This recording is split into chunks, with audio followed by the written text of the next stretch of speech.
Victoria Hale stood alone in her glass tower overlooking frozen Chicago, champagne trembling in her hand. Moments earlier, her ex-partner had delivered a devastating blow at the city's most glamorous gala.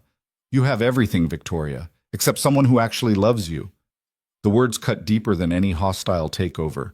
She was a billionaire, untouchable, feared.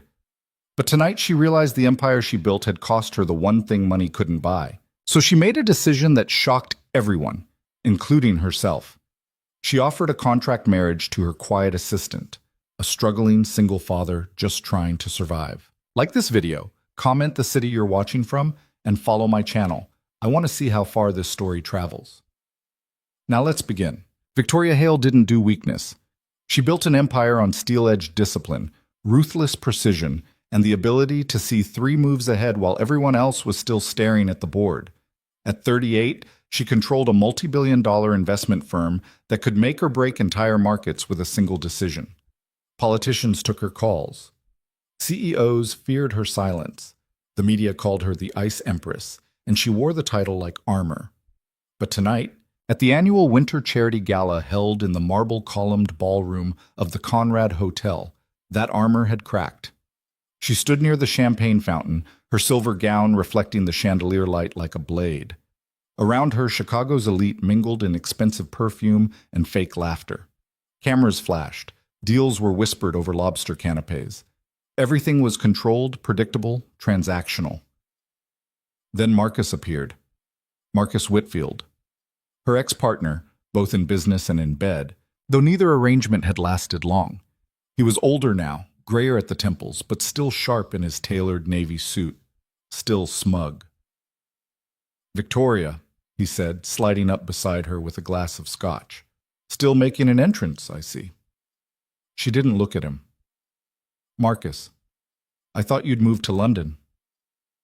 "I'm back for the week, consulting on a merger." He took a sip, watching her with that infuriating half-smile. "You look stunning, as always. Though I have to say, coming alone to these things must be getting old." Victoria's jaw tightened. "I prefer it." "Do you?" He leaned in slightly, lowering his voice. "Because from where I'm standing, it looks like you're still doing exactly what you've always done. Building walls, keeping everyone at arm's length, playing the untouchable queen." "Is there a point to this conversation?" Marcus chuckled, but there was something cruel beneath it. "You know what I realized tonight, Victoria? You have everything. The money, the power, the empire. But you don't have anyone who actually loves you." The words landed like a slap. Victoria turned slowly to face him, her expression ice cold. "And you think you're qualified to lecture me on love?" "I'm not lecturing. I'm observing." He raised his glass in a mock toast. "Enjoy your empire, Victoria. I hope it keeps you warm." He walked away, leaving her standing there with champagne in one hand and fury burning through her veins. But beneath the fury was something worse. Truth. Victoria remained at the gala for another hour because leaving early would have shown weakness. She smiled at the right people, made the appropriate small talk, and deflected questions about her personal life with practiced ease. But Marcus's words echoed in her head, growing louder with each passing minute. A socialite named Margaret cornered her near the silent auction tables, her diamond necklace catching the light as she leaned in conspiratorially. "Victoria, darling, you simply must tell me your secret. How do you manage to look so composed all the time?" "Practice," Victoria said flatly. Margaret laughed like she'd made a joke. "Oh, you're always so mysterious. But seriously, aren't you ever lonely? A woman your age, no husband, no children." "I have a company to run, Margaret. That keeps me plenty occupied." Of course. But surely even you must want someone to share it all with." Margaret's smile was saccharine. "Or perhaps you've already found someone and you're just keeping it quiet." Victoria's grip tightened on her champagne flute. "If you'll excuse me, I see someone I need to speak with." She didn't. She just needed to get away from Margaret's probing questions and pitying eyes. In the bathroom, Victoria stood at the marble sink and stared at her reflection. Flawless makeup, perfectly styled hair, a dress that cost more than most people's monthly rent. She looked like success personified. She looked completely alone. A younger woman emerged from one of the stalls, adjusting her dress. She couldn't have been more than 25, wearing something borrowed and shoes that pinched. She caught Victoria's eye in the mirror and smiled shyly. "I love your dress," the woman said. "You're Victoria Hale, right? I've read all about you. You're so inspiring." Victoria nodded politely. "Thank you. I'm Sarah. I'm here with my fiancé. He works in tech. We just got engaged last month." She held up her hand, showing off a modest ring. "I know it's not much compared to what you're probably used to, but I love it." "Congratulations," Victoria said, the word tasting like ash. Sarah beamed. "Thank you. I'm so excited. We've been planning the wedding and looking at apartments, and it's all so overwhelming, but in the best way, you know?" She paused, seeming to realize she was rambling. "Sorry, I'm probably boring you. I'm sure you have much more important things to think about." "Not at all," Victoria lied. Sarah smiled again, then left, practically floating on air. Victoria remained at the sink, staring at her reflection and thinking about that cheap ring and the joy in Sarah's eyes. The woman had probably never closed a $1 million deal, had probably never negotiated a hostile takeover or outsmarted a room full of executives. But she had something Victoria didn't, someone who'd chosen her, not for her money or her power or what she could do for them, just her. By midnight, Victoria was alone in her penthouse. The space was immaculate, floor-to-ceiling windows overlooking the frozen expanse of Lake Michigan, minimalist furniture in white and chrome, art worth more than most people's homes. Everything in its place, everything perfect, and completely, utterly empty. She poured herself a vodka, no ice, and stood by the window. The city glittered below like a constellation she owned but could never touch. Victoria thought about her life with the kind of brutal honesty she usually reserved for quarterly reviews. She was 38 years old. She'd built a fortune that would last several lifetimes. She had influence, respect, fear. What she didn't have was someone to call when something good happened. Someone to share dinner with who wasn't a business contact. Someone who cared whether she came home at night. Her phone sat on the counter, silent. It was always silent unless it was work. Victoria picked it up and scrolled through her contacts. Hundreds of names, lawyers, executives, politicians, investors. Not a single person she could call just to talk. She opened her photos. The last personal photo she'd taken was 8 months ago at a corporate retreat.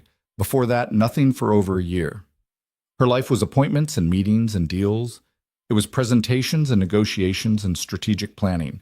It wasn't living. It was existing in the most expensive way possible. Victoria drained her glass and poured another. She'd made choices. Deliberate ones. She'd chosen career over relationships, power over vulnerability, control over connection. And she'd never regretted those choices. Until tonight. Marcus's voice echoed in her head. "You don't have anyone who actually loves you." The worst part was he was right, and she had no idea how to fix it. Victoria woke the next morning with a headache and a sense of unease she couldn't shake. She went through her usual routine, workout, shower, minimal breakfast, check the markets. But everything felt hollow. At 6:30, she was in her office, reviewing reports that would have waited until Monday. But sitting in her empty penthouse had felt unbearable. Her assistant, Jason Cole, arrived at 7:45 with her usual espresso and a stack of files. "Morning," he said quietly, setting the cup on her desk. Victoria didn't look up. "You're late." "It's 7:45. "Your contract says 7:30. Jason paused, then nodded. "You're right. I apologize." She glanced at him briefly. Jason was 32, though he looked older, worn down by responsibility and lack of sleep. He had dark hair that needed a trim, tired brown eyes, and a jawline that might have been striking if he ever bothered to relax. He wore cheap button-downs and clearance rack slacks, and he moved through the office like a ghost trying not to be noticed. He'd been her assistant for 2 years. Efficient, quiet, forgettable. Exactly how she preferred. But this morning, Victoria found herself actually looking at him. Really looking. Jason had a coffee stain on his collar that he tried to scrub out. His shoes were scuffed. There were dark circles under his eyes that suggested he'd gotten even less sleep than she had. "Anything else?" he asked. Victoria studied him for a moment longer than usual. She didn't know much about Jason's personal life. She didn't make it a habit to know her employees beyond their performance metrics. But she'd overheard things. Water cooler gossip, HR reports, He was a single father. His daughter was 6. His wife had died in a car accident 4 years ago. He worked a second job on weekends to cover medical bills and rent. Pathetic, really, but reliable. "How's your daughter?" she asked. Jason blinked, clearly thrown. "She's fine. Thank you for asking." "What's her name again?" "Emily." "And she's 6? "Yes, ma'am." Jason shifted his weight, clearly uncomfortable with the personal questions. "Is there something specific you need?" Victoria waved him off. "No, that'll be all." He nodded and turned to leave. "Actually," Jason stopped, looking back. Victoria hesitated. "Does she like it here, in Chicago?" I think so. She's in first grade. She likes her teacher." "That's good." Victoria turned back to her screen. "Close the door on your way out." He did. And for the rest of the morning, Victoria couldn't stop thinking about Marcus's voice in her head, about that girl Sarah with her cheap ring and genuine happiness, about the emptiness of her penthouse, about Jason Cole, struggling and tired and probably one emergency away from financial ruin, about how desperate people made the best partners for arrangements that required discretion. By Wednesday, the idea had taken root. Victoria sat in her office late that evening, the city lights reflecting off the glass walls, and let herself entertain the impossible. What if she could fix this? Not by actually finding love. She wasn't delusional. Love was chemistry, timing, vulnerability. You couldn't manufacture it. But appearance, image, that she could control. She needed someone presentable, someone who wouldn't embarrass her at events, someone who understood the transactional nature of the arrangement and wouldn't get emotional about it, someone who needed her as much as she needed him. Her eyes drifted to Jason's neat handwriting on a memo he'd left on her desk. His penmanship was careful, almost old-fashioned, the kind of detail-oriented precision she appreciated. Jason Cole, single father, desperate for money, quiet, obedient. Unremarkable enough that no one would question why she'd chosen him, and desperate enough that he wouldn't say no. It was perfect. Almost too perfect. Victoria pulled out a legal pad and started writing. Not a contract, not yet. Just notes, requirements, terms, financial arrangements. She worked until 3 in the morning, refining the proposal until it was airtight. By the time she finished, she had a 17-page outline covering everything from public appearance requirements to termination clauses. It was insane. Completely insane. But it was also the most logical solution to her problem. Victoria pulled out her phone and typed a message. "Jason, my office, tomorrow morning, 6 a.m. Don't be late." Okishki bo. She hit send before she could second-guess herself. Then she poured herself another vodka and stared at the outline, wondering if she'd finally lost her mind. Jason arrived at exactly 5:58 a.m. Victoria was already there, of course, standing by the window with her arms crossed. She didn't turn when he entered. "Close the door," she said. He did. "Sit." Jason sat in the chair across from her desk, looking confused and slightly terrified. "Did I do something wrong?" "No." Victoria finally turned to face him. "I have a proposition for you." A proposition?" "Yes."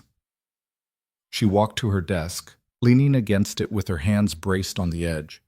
"I'm going to be blunt, Jason. I need a husband." Jason stared at her. "I'm sorry, what?" "Not a real husband. A contractual one, 2 years. Public appearances, social events, the occasional photo op.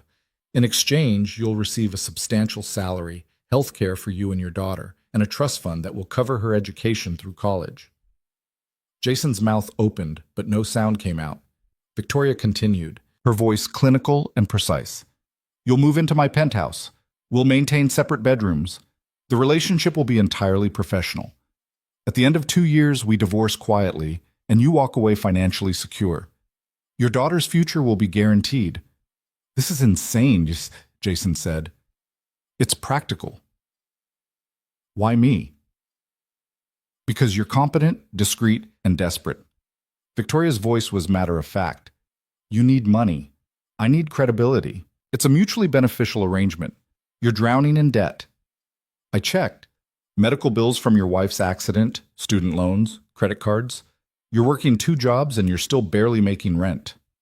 Jason's face went pale. You investigated me? I investigate everyone I do business with. This is business, Jason. I'm offering you a way out, $5 million. Plus benefits. Plus Emily's entire future secured. College, graduate school, if she wants it, everything. You can't be serious. I'm offering you $5 million, Jason, plus benefits, plus Emily's future. Victoria leaned forward. How long will it take you to save that working 2 jobs and living paycheck to paycheck? 20 years? 30? And that's assuming nothing else goes wrong. No medical emergencies, no unexpected expenses. His hands were shaking slightly. Why would you do this? I already told you. I need... No, why this? Why not just hire an actor or find someone actually willing to marry you? Victoria's jaw tightened. Because actors talk, and men who would actually marry me want something I'm not willing to give. You're different. You need the money too badly to complicate things with emotions, and you're smart enough to understand that this is the opportunity of a lifetime. Jason stood abruptly, pacing to the window. You're asking me to lie, to everyone, to my daughter. I'm asking you to play a role, for 2 years, in exchange for financial security. It's not that simple. Yes, it is. Victoria crossed her arms. You're making it complicated because you're thinking emotionally instead of logically. Strip away the sentiment and look at the facts. You get $5 million, full benefits, and your daughter's future secured.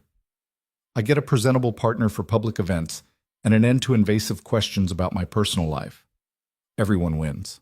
What about Emily? She's 6. She'll think her father found someone.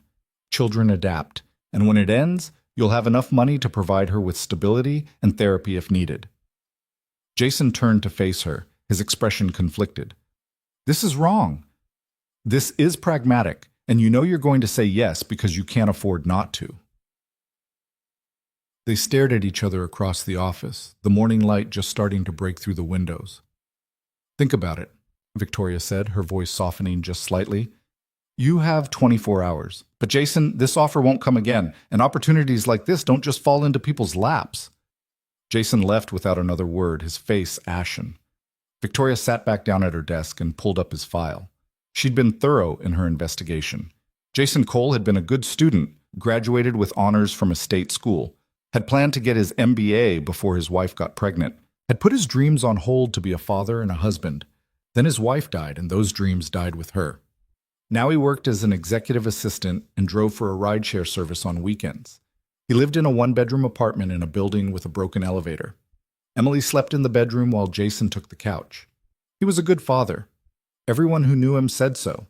He showed up to parent-teacher conferences, packed healthy lunches, read bedtime stories. He was exactly the kind of man Victoria had always avoided.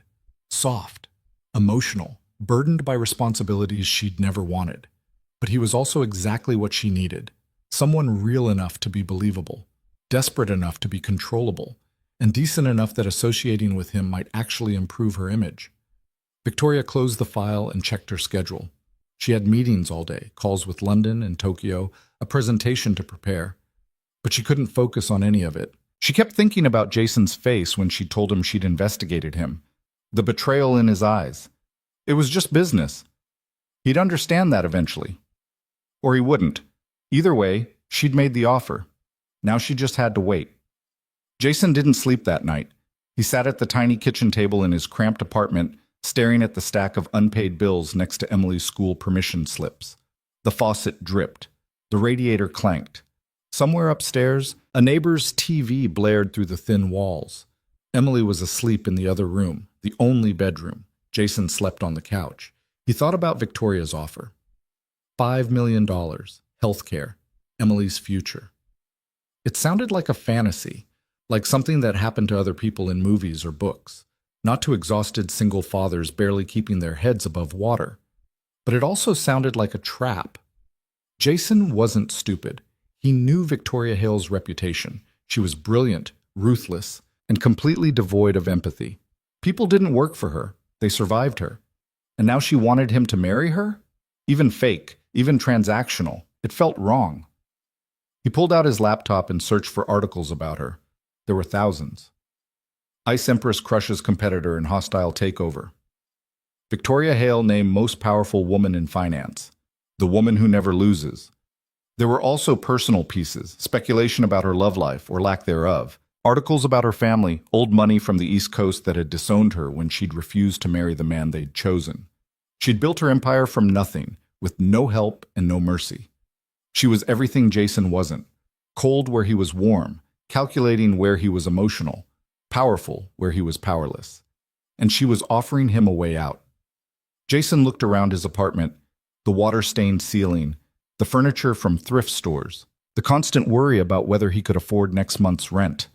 He thought about Emily, who deserved so much better than this, who deserved new shoes that actually fit, who deserved to go to a good school and have nice things, and not worry about money before she was old enough to understand what money even meant. He thought about the medical bills still piling up from Sarah's accident, the student loans he'd been paying for 10 years and barely made a dent in, the credit cards he used to buy groceries because his paycheck never quite stretched far enough. 2 years. He could do anything for 2 years. Jason pulled out his phone, his hands shaking. He typed the message 3 times before he got it right. "I'll do it." He hit send before he could change his mind. 3 seconds later, Victoria replied, "Good. Contract will be ready by Friday. Don't tell anyone. And Jason, you made the right choice." Jason set the phone down and buried his face in his hands. He had no idea if he'd made the right choice, but he'd made the only choice he could afford. The contract was 37 pages long. Jason sat in Victoria's office on Friday afternoon, flipping through clause after clause. Public appearance requirements, minimum 2 events per month, attire to be approved in advance, behavior guidelines that read like a corporate conduct manual, confidentiality agreements with penalties so severe they made his head spin, termination conditions that covered everything from moral clauses to social media usage.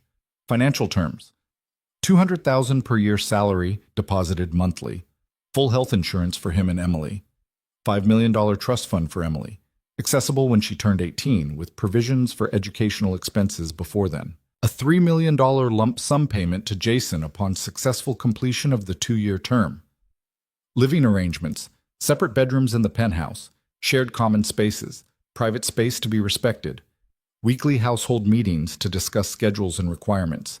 It read like a corporate merger, which Jason supposed it was. "Sign the last page," Victoria said from across the desk. She'd been watching him read, her expression unreadable. Jason picked up the pen. His hand hovered over the line. "This is really happening," he said quietly. "Yes." "And after 2 years, we just walk away?" "Exactly." Victoria's tone was flat. "No drama, no complications, clean break. You'll have enough money to start over anywhere you want. Emily will have her future secured, and I'll have fulfilled my objective." "Which is?" "To appear human." Victoria's smile was bitter. "Apparently that requires a relationship." Jason looked at her, really looked at her. She was beautiful in a sharp, untouchable way, like a sculpture you admired but would never dare to touch. Her suit probably cost more than his car. Her watch could have paid his rent for a year. She was completely out of his league in every measurable way. And yet here she was, paying him to pretend to love her. "What if people find out?" Jason asked. "They won't. The contract has NDAs. Anyone who leaks faces legal and financial consequences." "What if I meet someone? In the next 2 years?" Victoria's expression hardened. "Then you keep it quiet. The contract covers that. No public relationships with anyone else during the term. What you do in private is your business, but there can be no appearance of infidelity." "And you?" "The same rules apply to me." Jason nodded slowly. "What about Emily? What do I tell her?" "Tell her we're dating, that we care about each other. Children don't need to know the mechanics of adult relationships. Just make it believable. You want me to lie to my daughter. I want you to give her the life she deserves. Sometimes that requires uncomfortable choices." Victoria leaned back in her chair. "Jason, I'm not asking you to compromise your morals. I'm asking you to be practical. This benefits everyone involved." Jason stared at the contract. $8 million total when you added it all up. Plus benefits. plus security. He thought about Sarah, about what she would have said. She would have been horrified. She would have told him to walk away, that money wasn't worth selling yourself. But Sarah was dead, and Emily was alive and growing and needed things Sarah's idealism couldn't provide. Jason signed. Victoria took the contract, sliding it into a leather portfolio. Good. We'll announce the engagement next week. I've already arranged for movers to pack your apartment.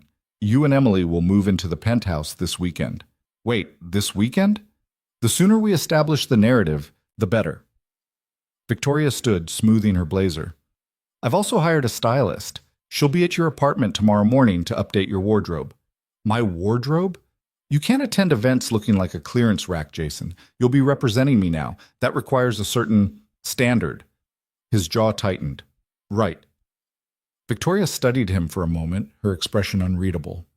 This will work, as long as you follow the rules. And what happens if I don't? Her smile was sharp. Then you lose everything. The money, the benefits, all of it. And I'll make sure every media outlet in the country knows exactly what kind of person you are. Do we understand each other? Jason felt ice in his veins. Perfectly. Good. Victoria extended her hand. Welcome to the arrangement, Jason. He shook it, her grip firm and cold, and wondered what he'd just sold his soul for. Emily didn't understand. We're moving? She asked, standing in the middle of their tiny living room surrounded by boxes on Saturday morning. Jason knelt down to her level. Yeah, sweetheart, we're going to live somewhere new for a little while. Why? Because, Jason hesitated. Because my boss is helping us out. It's temporary. Your boss? Emily frowned. The scary lady? Jason almost smiled. She's not scary. She's just serious. Is she nice? Jason thought about Victoria's cold eyes and sharper words, about the contract and the threats, and the clinical way she'd discussed his financial desperation. She's different, he said carefully. Emily frowned. Do I have to leave my school? No. You'll still go to the same school, I promise. Okay. Emily hugged her stuffed rabbit tighter. Will we have our own rooms? Jason's throat tightened. Emily had never had her own room. She'd been sleeping in his bedroom her entire life, first in a crib, then in a small bed. He'd always meant to get a bigger place, but the money never stretched far enough. Yeah, Em, you'll have your own room. She smiled, and it almost broke him. With a real bed? With a real bed and your own bathroom. Emily's eyes went wide. Really? Really? She threw her arms around him, and Jason held her close, breathing in the scent of her strawberry shampoo. He was doing this for her. He had to keep reminding himself of that. The movers arrived at 10. Jason watched as strangers packed up their entire life into boxes that would fit in a single moving truck. It was depressing how little they had. His phone buzzed. Victoria. The penthouse is ready. Code for the elevator is 4782. Park in space 47 in the garage. Someone will meet you to help with boxes. No pleasantries, no, how are you feeling? Or, is Emily okay? Just logistics. Jason typed back, okay. He drove Emily across town in his beat-up sedan, her chattering filling the silence. She talked about her friend Maya at school, about the art project she was working on, about how she hoped the new place had a bathtub because she wanted to try bubble bath like she'd seen on TV.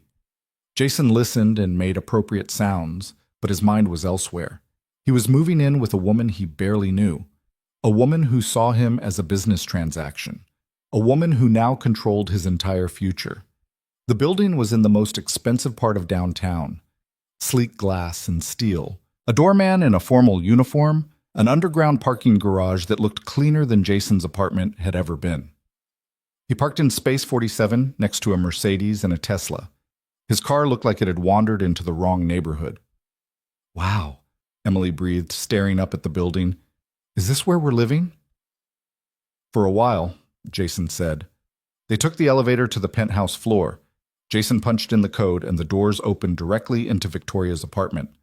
Emily gasped. The penthouse was massive. Floor-to-ceiling windows overlooking the city, marble floors, furniture that looked like it belonged in a museum. Everything white and chrome and pristine. It looked like a place where children were absolutely not allowed. "Daddy," Emily whispered, clutching her rabbit. "This is like a castle." Jason set down their suitcases, feeling completely out of place. Everything here screamed money: the furniture, the art, the view. It was beautiful and sterile and nothing like home. Victoria appeared from the hallway, dressed in a crisp white blouse and black slacks. She looked at Emily with the kind of detached curiosity you'd give a stray cat. "You must be Emily," she said. Emily nodded shyly. "I'm Victoria. You'll be staying in the guest room down the hall. It has its own bathroom." "Thank you," Emily said quietly, displaying the manners Jason had drilled into her. Victoria's gaze shifted to Jason. "Your room is next to hers. Mine is on the opposite end. We won't be in each other's way." "Great," Jason muttered. Victoria's eyes narrowed slightly. "Is there a problem?" "Nope." "Good." She checked her watch, an expensive piece that probably cost more than Jason's car.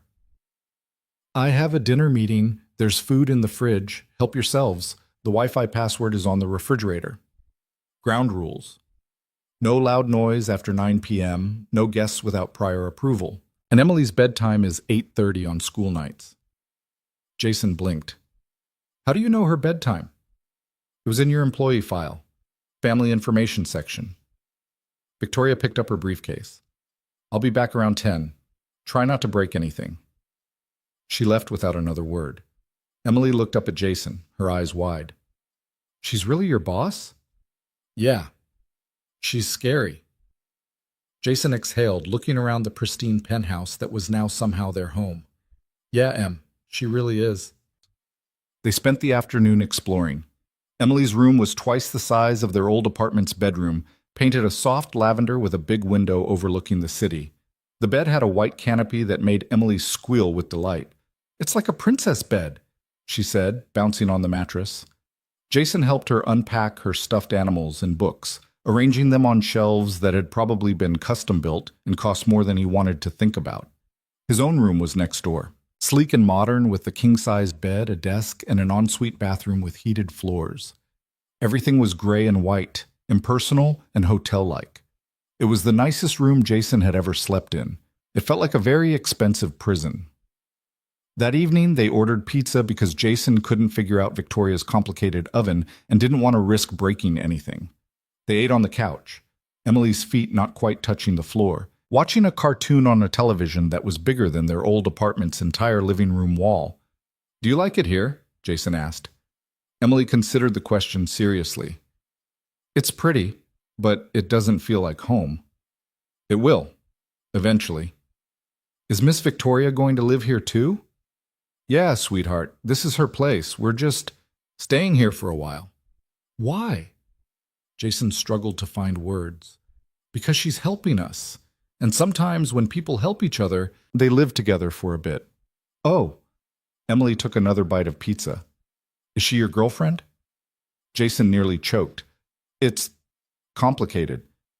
That's what grown-ups always say when they don't want to explain." He smiled despite himself.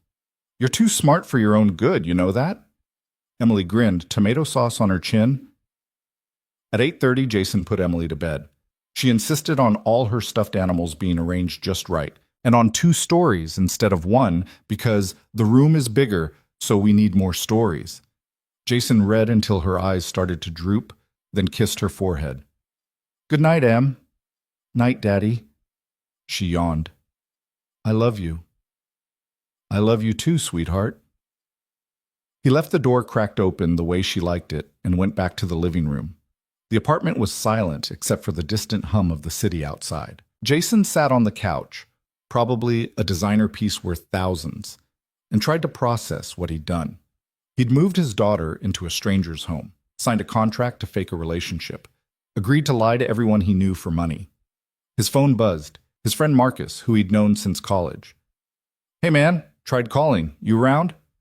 Jason stared at the message. He couldn't tell Marcus the truth.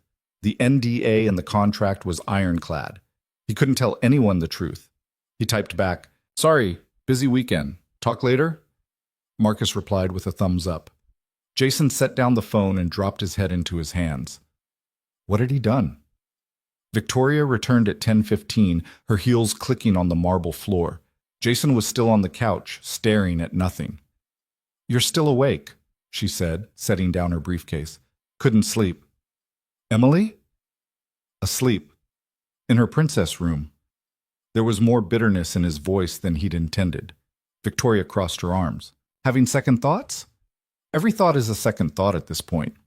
"You signed a contract." "I know." Jason looked at her. "I know what I signed. I know what I agreed to. Doesn't make it less weird." Victoria walked to the kitchen and poured herself a glass of wine. "You'll adjust." "Will I?" People adjust to far more difficult circumstances than luxury accommodations and financial security. She took a sip. "You're being dramatic." "I'm being human, but I guess you wouldn't know much about that." The words were out before Jason could stop them. Victoria's expression went glacial. "Careful. Or what? You'll fire me? Break the contract? Go ahead. Maybe that would be better than this." "Then what? Then giving your daughter the life she deserves? Then selling myself to someone who sees me as a transaction?" They stood there in the kitchen, the tension crackling between them. Victoria set down her wine glass very carefully. "I see. You want me to pretend this is something it's not, to coddle your feelings and make you feel better about a choice you made freely." "I didn't make it freely. You backed me into a corner. I offered you an opportunity. You took it. Those are your choices, Jason, not mine. You investigated me. You knew exactly how desperate I was. And you knew exactly what you were signing up for." Victoria's voice was sharp. "I didn't lie to you. I didn't mislead you. I laid out the terms clearly, and you agreed, so don't stand there acting like I'm the villain in your story." Jason clenched his fists. "You're right. You're absolutely right. This is on me." "Yes, it is. Must be nice never having to question yourself, never having to wonder if you're doing the right thing." Victoria's laugh was hollow. "You think I don't question myself? You think this was an easy decision for me?" "Honestly? Yeah. I think everything's easy for you because you don't actually care about anything except winning." For a moment, Victoria's mask slipped. Jason saw something raw and wounded flash across her face before she locked it down. "Get some sleep," she said coldly. "We have a lot to prepare for next week." She walked away, disappearing into her bedroom at the far end of the penthouse.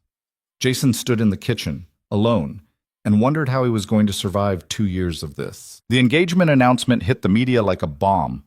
Billionaire Victoria Hale engaged to assistant inside the shocking romance. Ice Empress falls for single dad, a modern fairy tale? Gold digger or true love, Hale's mystery. Fiancé raises eyebrows. Jason's phone exploded with messages from people he hadn't heard from in years.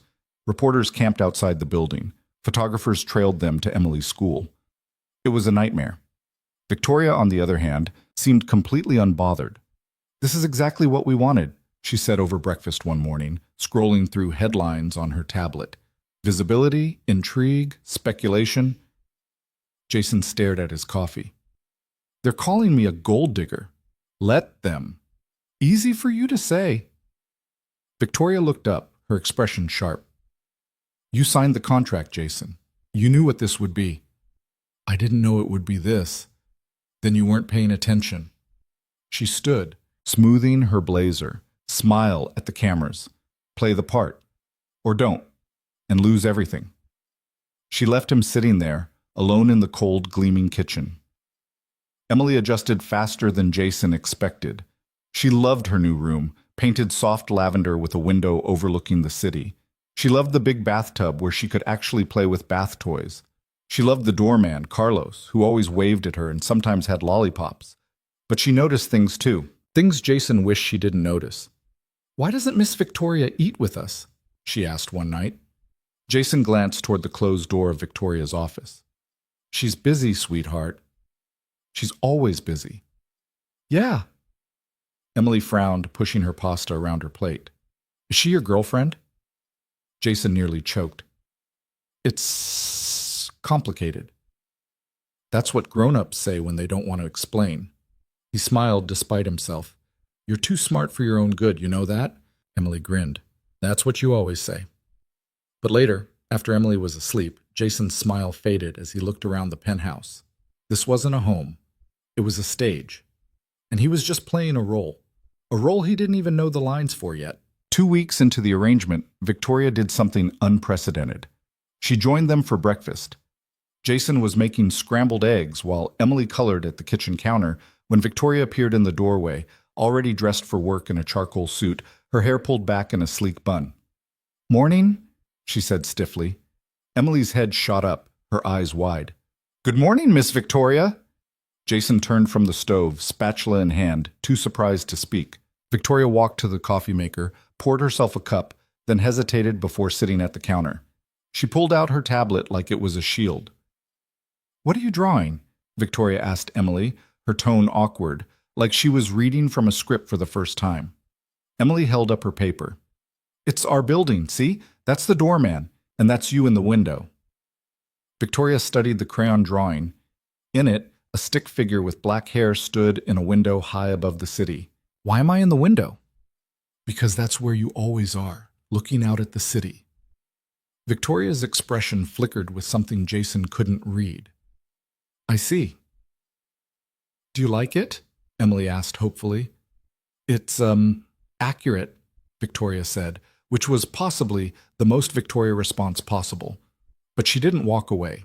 She stayed, drinking her coffee while Emily chattered about her art class and the hamster in her classroom named Mr. Whiskers, who kept escaping his cage. Jason plated the eggs and set them in front of both of them. Victoria looked at the plate like she wasn't sure what to do with it. "You don't have to eat it if you don't want to," Jason said. "I didn't say that." Victoria picked up her fork and took a bite, then another. "It's good." "Don't sound so surprised." "I'm not surprised. I don't usually eat breakfast." "You should," Emily said seriously. "It's the most important meal of the day. That's what Daddy always says." Victoria's lips twitched. "Does he?" "Uh-huh. And he makes the best eggs, way better than the cafeteria at school." "I'll take your word for it." They ate in relative silence after that, but it wasn't uncomfortable. Emily kept up a steady stream of conversation, asking Victoria questions about her work, about the building, about whether she'd ever been to the aquarium. "No," Victoria said to that last question. Emily's jaw dropped. "Never?" "Never." "But they have penguins." "So I've heard." "We should go," Emily declared. "All of us, like a family trip." Victoria's coffee cup paused halfway to her lips. Jason saw panic flash across her face, quickly masked. "I'm very busy," Victoria said carefully. "But you have to eat lunch, right? We could go on a Saturday." "Emily, Miss Victoria probably has plans," Jason started. "Actually, Victoria interrupted, and they both looked at her in surprise. "Saturday afternoons are usually free." Emily beamed. Jason stared. "Great," Emily said. "It's a date." Victoria's expression suggested she already regretted this decision, but she nodded. "I suppose it is." After Emily ran off to brush her teeth for school, Jason and Victoria were alone in the kitchen. "You didn't have to agree to that," Jason said quietly. "I know." "So why did you?" Victoria was silent for a moment, staring into her coffee. "Because she asked. And because—" She trailed off. "Because?" "Because no one's ever asked me to go to an aquarium before," Victoria said, so quietly Jason almost missed it. Then she stood abruptly. "I have a meeting at 8.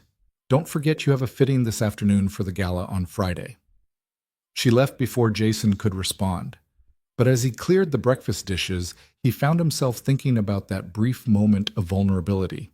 About the fact that Victoria Hale, billionaire, CEO, had never been to an aquarium because no one had ever asked her.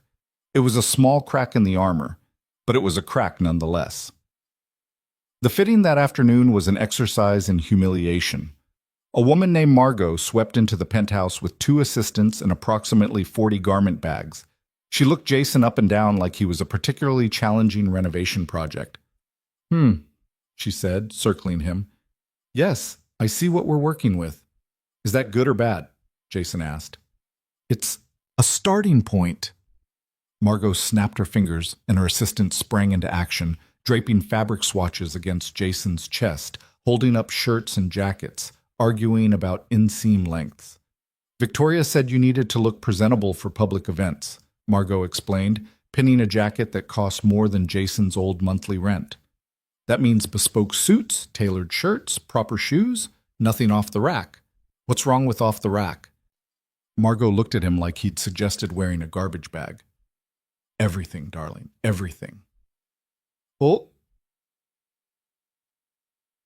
For the next 2 hours, Jason stood like a mannequin while they measured and pinned and debated whether he was more of a navy or charcoal person.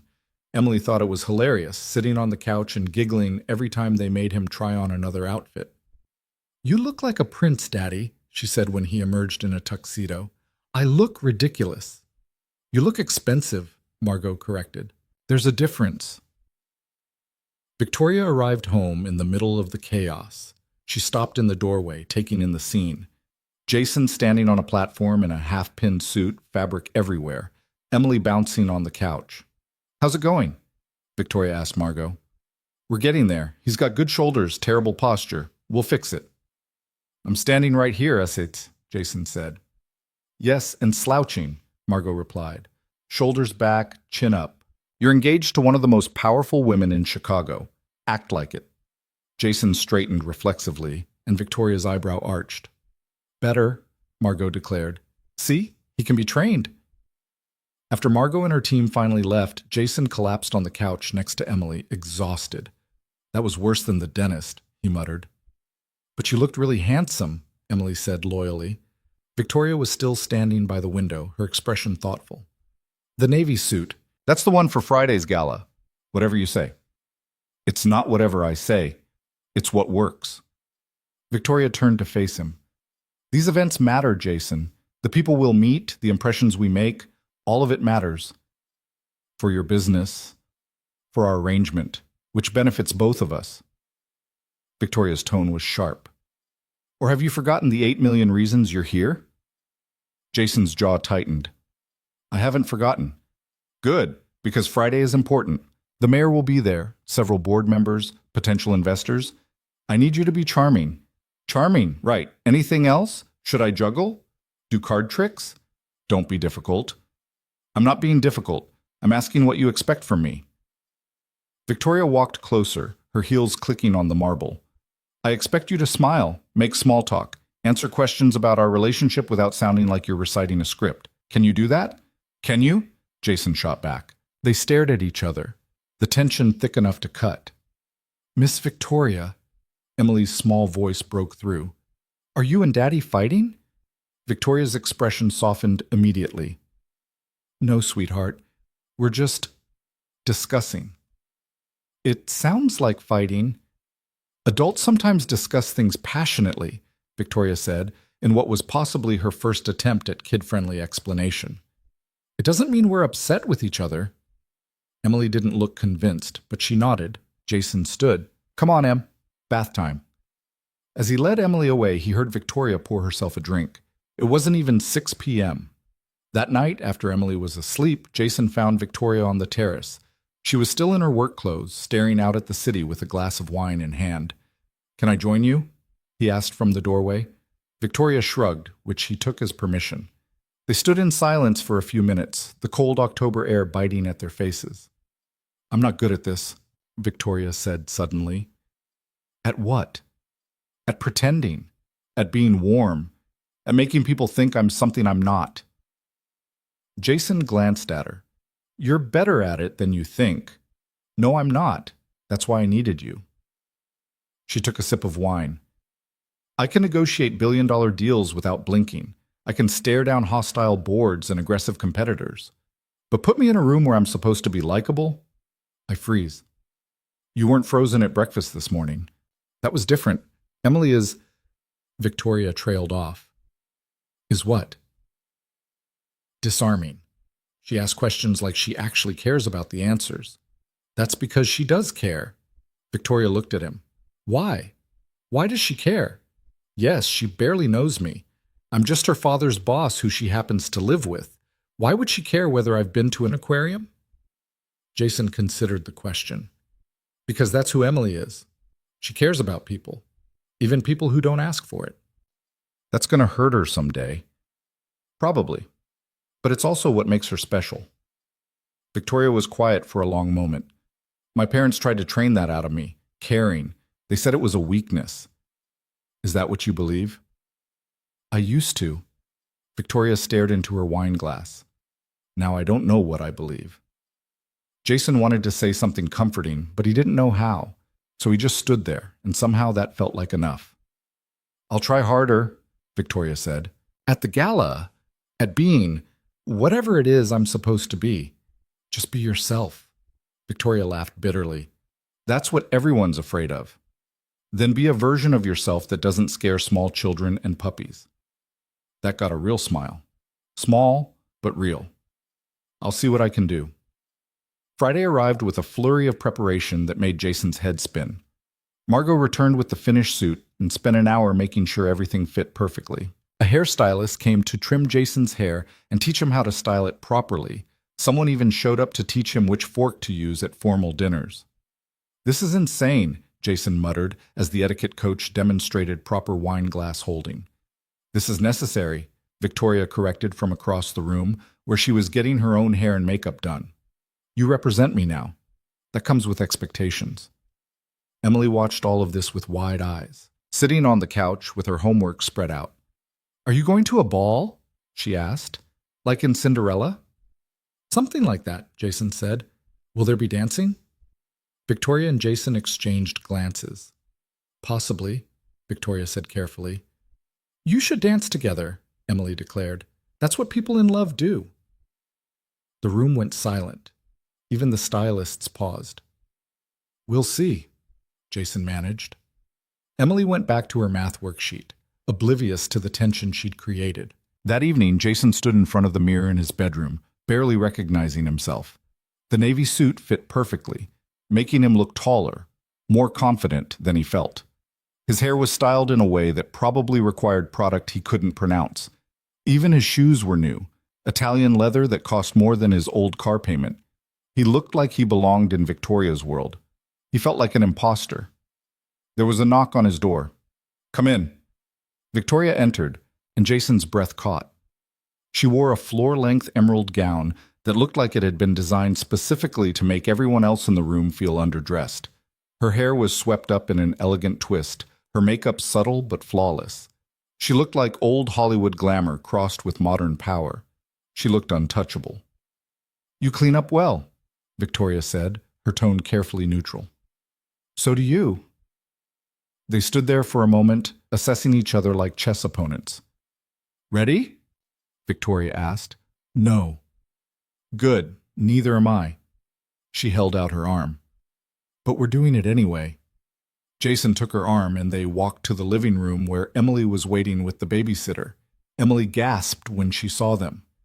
You both look like movie stars. Victoria's expression softened. Thank you, sweetheart. Will you take a picture? Emily asked. Please? The babysitter already had her phone out. Victoria and Jason stood together, his hand on her waist, her hand on his chest, both of them smiling for the camera. It looked real. It felt like a performance. Beautiful, the babysitter said, showing Emily the photo. Emily beamed. You guys are so pretty together. In the car, Victoria was silent, checking her phone, reviewing notes for conversations she'd have that night. Jason watched the city blur past and tried to calm his nerves. Don't fidget, Victoria said without looking up. I'm not fidgeting.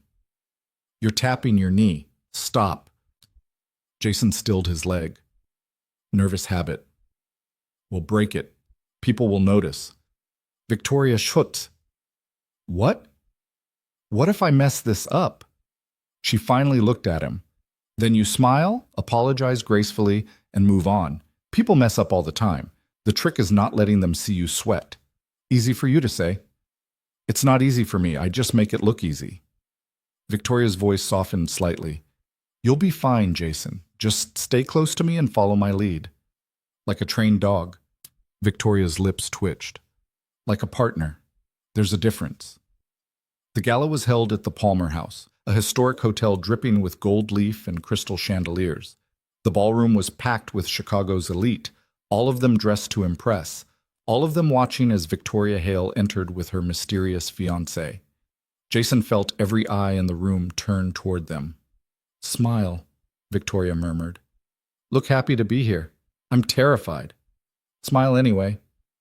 He did, and he took Victoria's arm as they descended the grand staircase into the ballroom, cameras flashing, whispers following in their wake. A reporter approached immediately. "Ms. Hale, congratulations on your engagement. Can you tell us how you met?" Victoria's smile was practiced and perfect. "Jason's been my assistant for 2 years. I suppose you could say I finally noticed what was right in front of me. And you, Mr. Cole? What's it like being engaged to one of the most powerful women in business?"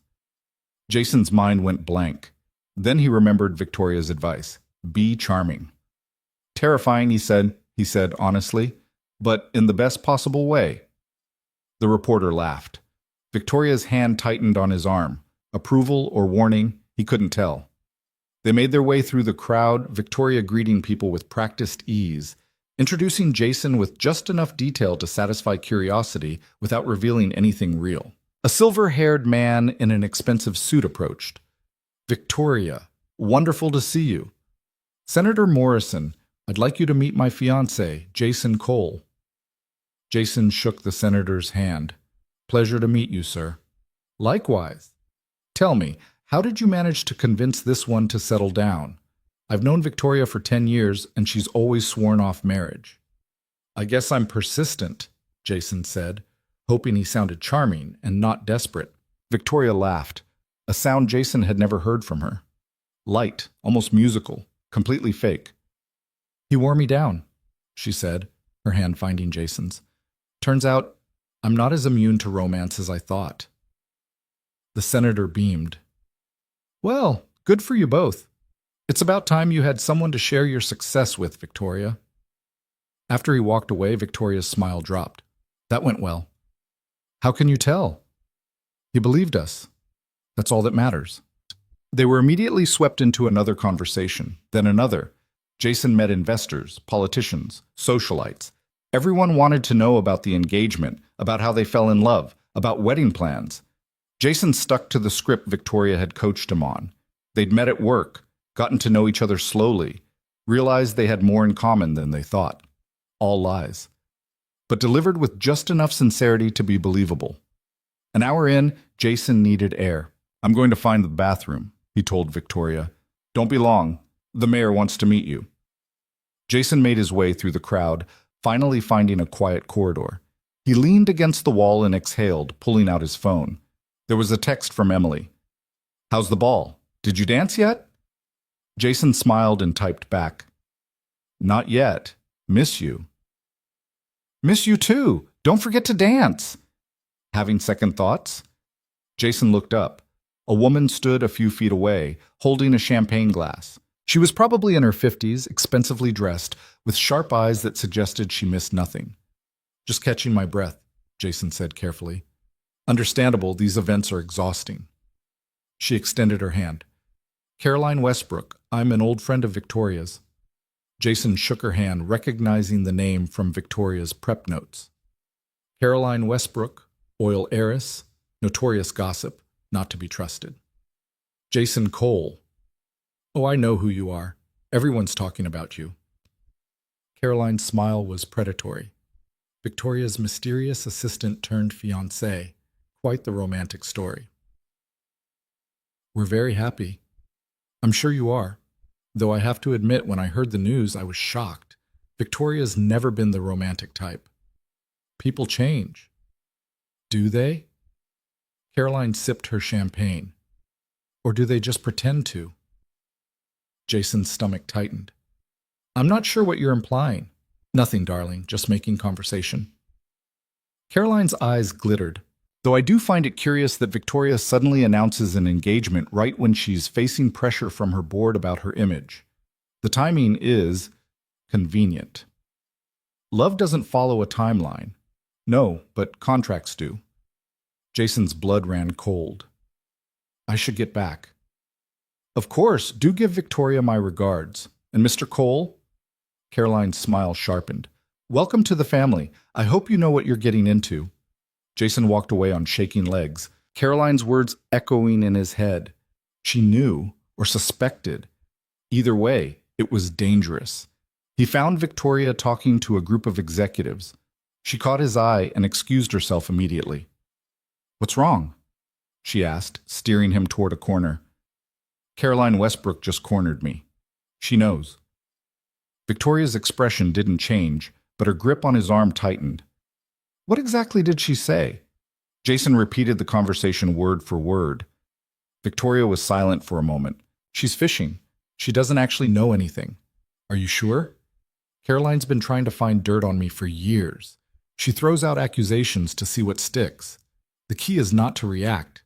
I didn't. I played it off. Good. Victoria smoothed her dress. This was going to happen eventually. People like Caroline thrive on speculation. We just have to be more convincing than her rumors. How? Victoria's gaze swept the ballroom, calculating. We give them something to believe in. Before Jason could ask what she meant, Victoria took his hand and led him to the dance floor. A string quartet was playing something slow and elegant. What are you doing? Jason whispered. Making this real, for them. Victoria placed his hand on her waist, took his other hand in hers. You do know how to dance, don't you?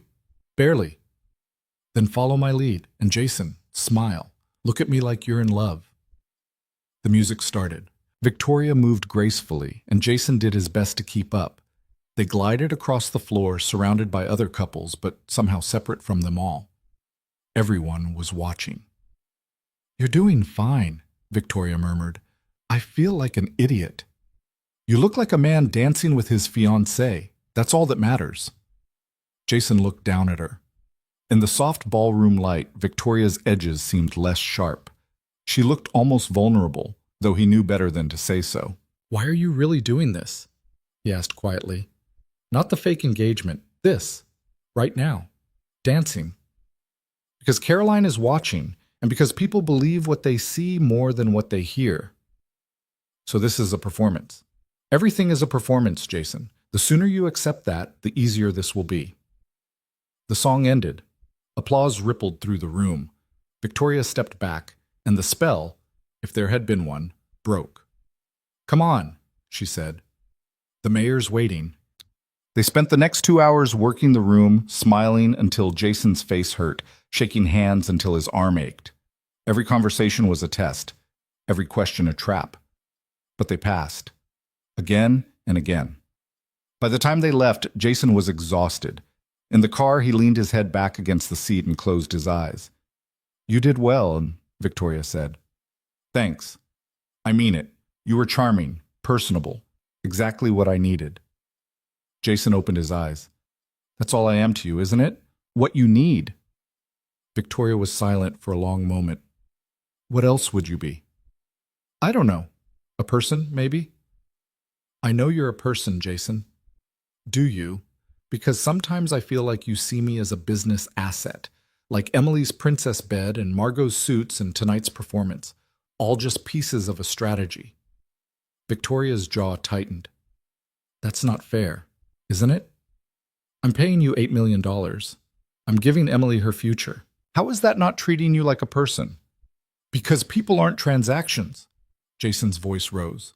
We're not line items on a balance sheet. We're messy and complicated, and we have feelings that don't fit into your contracts. I know that. Do you? Because from where I'm sitting, you treat this whole thing like a business merger. And maybe that works for you, but I can't just turn off being human. The car pulled up to their building. They sat in silence for a moment. I'm trying, Victoria said quietly, to be better at this, at being present.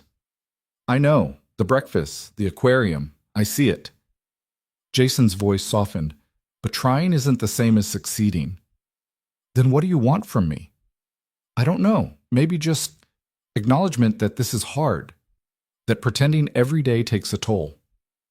Victoria looked at him, and for just a moment, her armor cracked. It does. Take a toll. On me too. Yeah? Yes. Pretending I'm someone worthy of love when I know I'm not, that's exhausting. Jason stared at her. Victoria, we should go in. It's late. She got out of the car before Jason could respond, leaving him sitting there with those words echoing in his head, pretending I'm someone worthy of love when I know I'm not. He thought Victoria was ice all the way through. Turns out there was something underneath after all, something broken, and Jason had no idea how to fix it. Upstairs, Emily was asleep on the couch, the babysitter reading a book nearby. They paid her and sent her home, then Jason carried Emily to bed. "Daddy?" she mumbled, half asleep. "Yeah, sweetheart?" "Did you dance with Miss Victoria?" "Yeah, we danced." "Was it romantic?" Jason thought about the performance, the cameras, the calculation behind every step. "It was complicated," he said. "You always say that." "I know." He kissed her forehead. "Go back to sleep." When Jason emerged from Emily's room, Victoria was on the terrace despite the cold, still in her gown, staring out at the city. Jason grabbed a blanket and joined her, draping it over her shoulders without a word. "Thank you," she said. They stood in silence, the city lights glittering below. "I meant what I said," Victoria said eventually, "about trying. I don't know how to be what you and Emily need, but I want to learn." "Why?" "Because Emily asked me about penguins, and because you called me out for treating you like an asset, and because—" She stopped. "Because?" Victoria turned to face him, and in the dim terrace light she looked young and uncertain. "Because for the first time in my life, I want to be someone other than the Ice Empress, even if I don't know how." Jason's chest tightened. "You don't have to figure it out alone." "I've always figured everything out alone." "Well, you're not alone anymore, not for the next 2 years anyway." Victoria almost smiled. "Is that supposed to be comforting?" "It's supposed to be honest." They stood there in the cold, two people trapped in an arrangement neither of them knew how to navigate, both of them trying and failing and trying again. It wasn't perfect, but it was something, and for now, that would have to be enough. Saturday arrived with unseasonable warmth for late October, the kind of day that felt like a gift from a Chicago autumn that was usually cruel. Emily had been awake since 6, too excited about the aquarium to sleep, bouncing around the penthouse in her penguin pajamas, asking every 10 minutes when they were leaving. "Not until 10, Jason said for the 5th time. "That's when it opens." "But what if all the good spots are taken?" "Em, it's an aquarium. There aren't good spots. The fish don't care where you stand." "The penguins might care." Jason couldn't argue with that logic. Victoria emerged from her bedroom at 8:30 wearing jeans and a cashmere sweater, her hair down instead of pulled back. Jason did a double take. He'd never seen her in anything that wasn't a suit or formal wear. "You own jeans?" he said before he could stop himself. Victoria's expression was dry. "I own many things, Jason. I just don't usually have occasion to wear them." You look nice." "I look normal. There's a difference." But something in her eyes suggested the compliment had landed anyway. Emily came running into the kitchen and stopped dead. "Miss Victoria, you look so different. Is that good or bad?" "Good. You look like a regular person." Victoria's lips twitched. "I'm not sure if that's a compliment." "It is," Emily said seriously. "Regular people are nice." They took Jason's beat-up sedan because Victoria's driver had the weekend off, and her personal car was a 2-seater sports car that couldn't fit a child's booster seat. Victoria looked distinctly uncomfortable in the passenger seat, eyeing the fast food wrappers Jason had forgotten to throw away. "Sorry," he muttered, sweeping them into a bag. "I don't usually have passengers." Clearly, but there was no real bite to it. The drive to the aquarium took 20 minutes through Saturday morning traffic. Emily chattered the entire time about ocean animals she'd learned about in school, asking Victoria questions that grew progressively more specific. "Do jellyfish have brains?" "No, they have a basic nerve net instead." "What about octopuses?" "Octopi have 9 brains, 1 central brain and 8 smaller ones in their arms." Emily's eyes went wide. "How do you know all that?" "I read." "About octopuses?" "About everything." Victoria glanced back at Emily. "Knowledge is power. The more you know, the better equipped you are to navigate the world." "That sounds like something a teacher would say?" I'll take that as a compliment. Jason listened to them, something warm spreading through his chest. This was the longest conversation he'd heard Victoria have with Emily that wasn't about logistics or rules. She was actually engaging, answering questions without checking her phone, present in a way she hadn't been before. The aquarium was already crowded when they arrived. Families everywhere, children pressing their faces against glass tanks, the air filled with excited chatter, and the smell of popcorn from the snack bar. Victoria looked overwhelmed immediately. "Too many people?" Jason asked quietly. "I'm fine." "You look like you're about to bolt." "I don't bolt." But her hand clenched around her purse strap. Emily grabbed Victoria's other hand without hesitation. "Come on! The penguins are this way!" And just like that, Victoria was being pulled through the crowd by a 6-year-old who had no concept of personal space or social anxiety. The penguin exhibit was Emily's favorite, as predicted. She stood at the glass for 20 minutes watching them dive and swim, explaining to Victoria which ones were her favorites and why.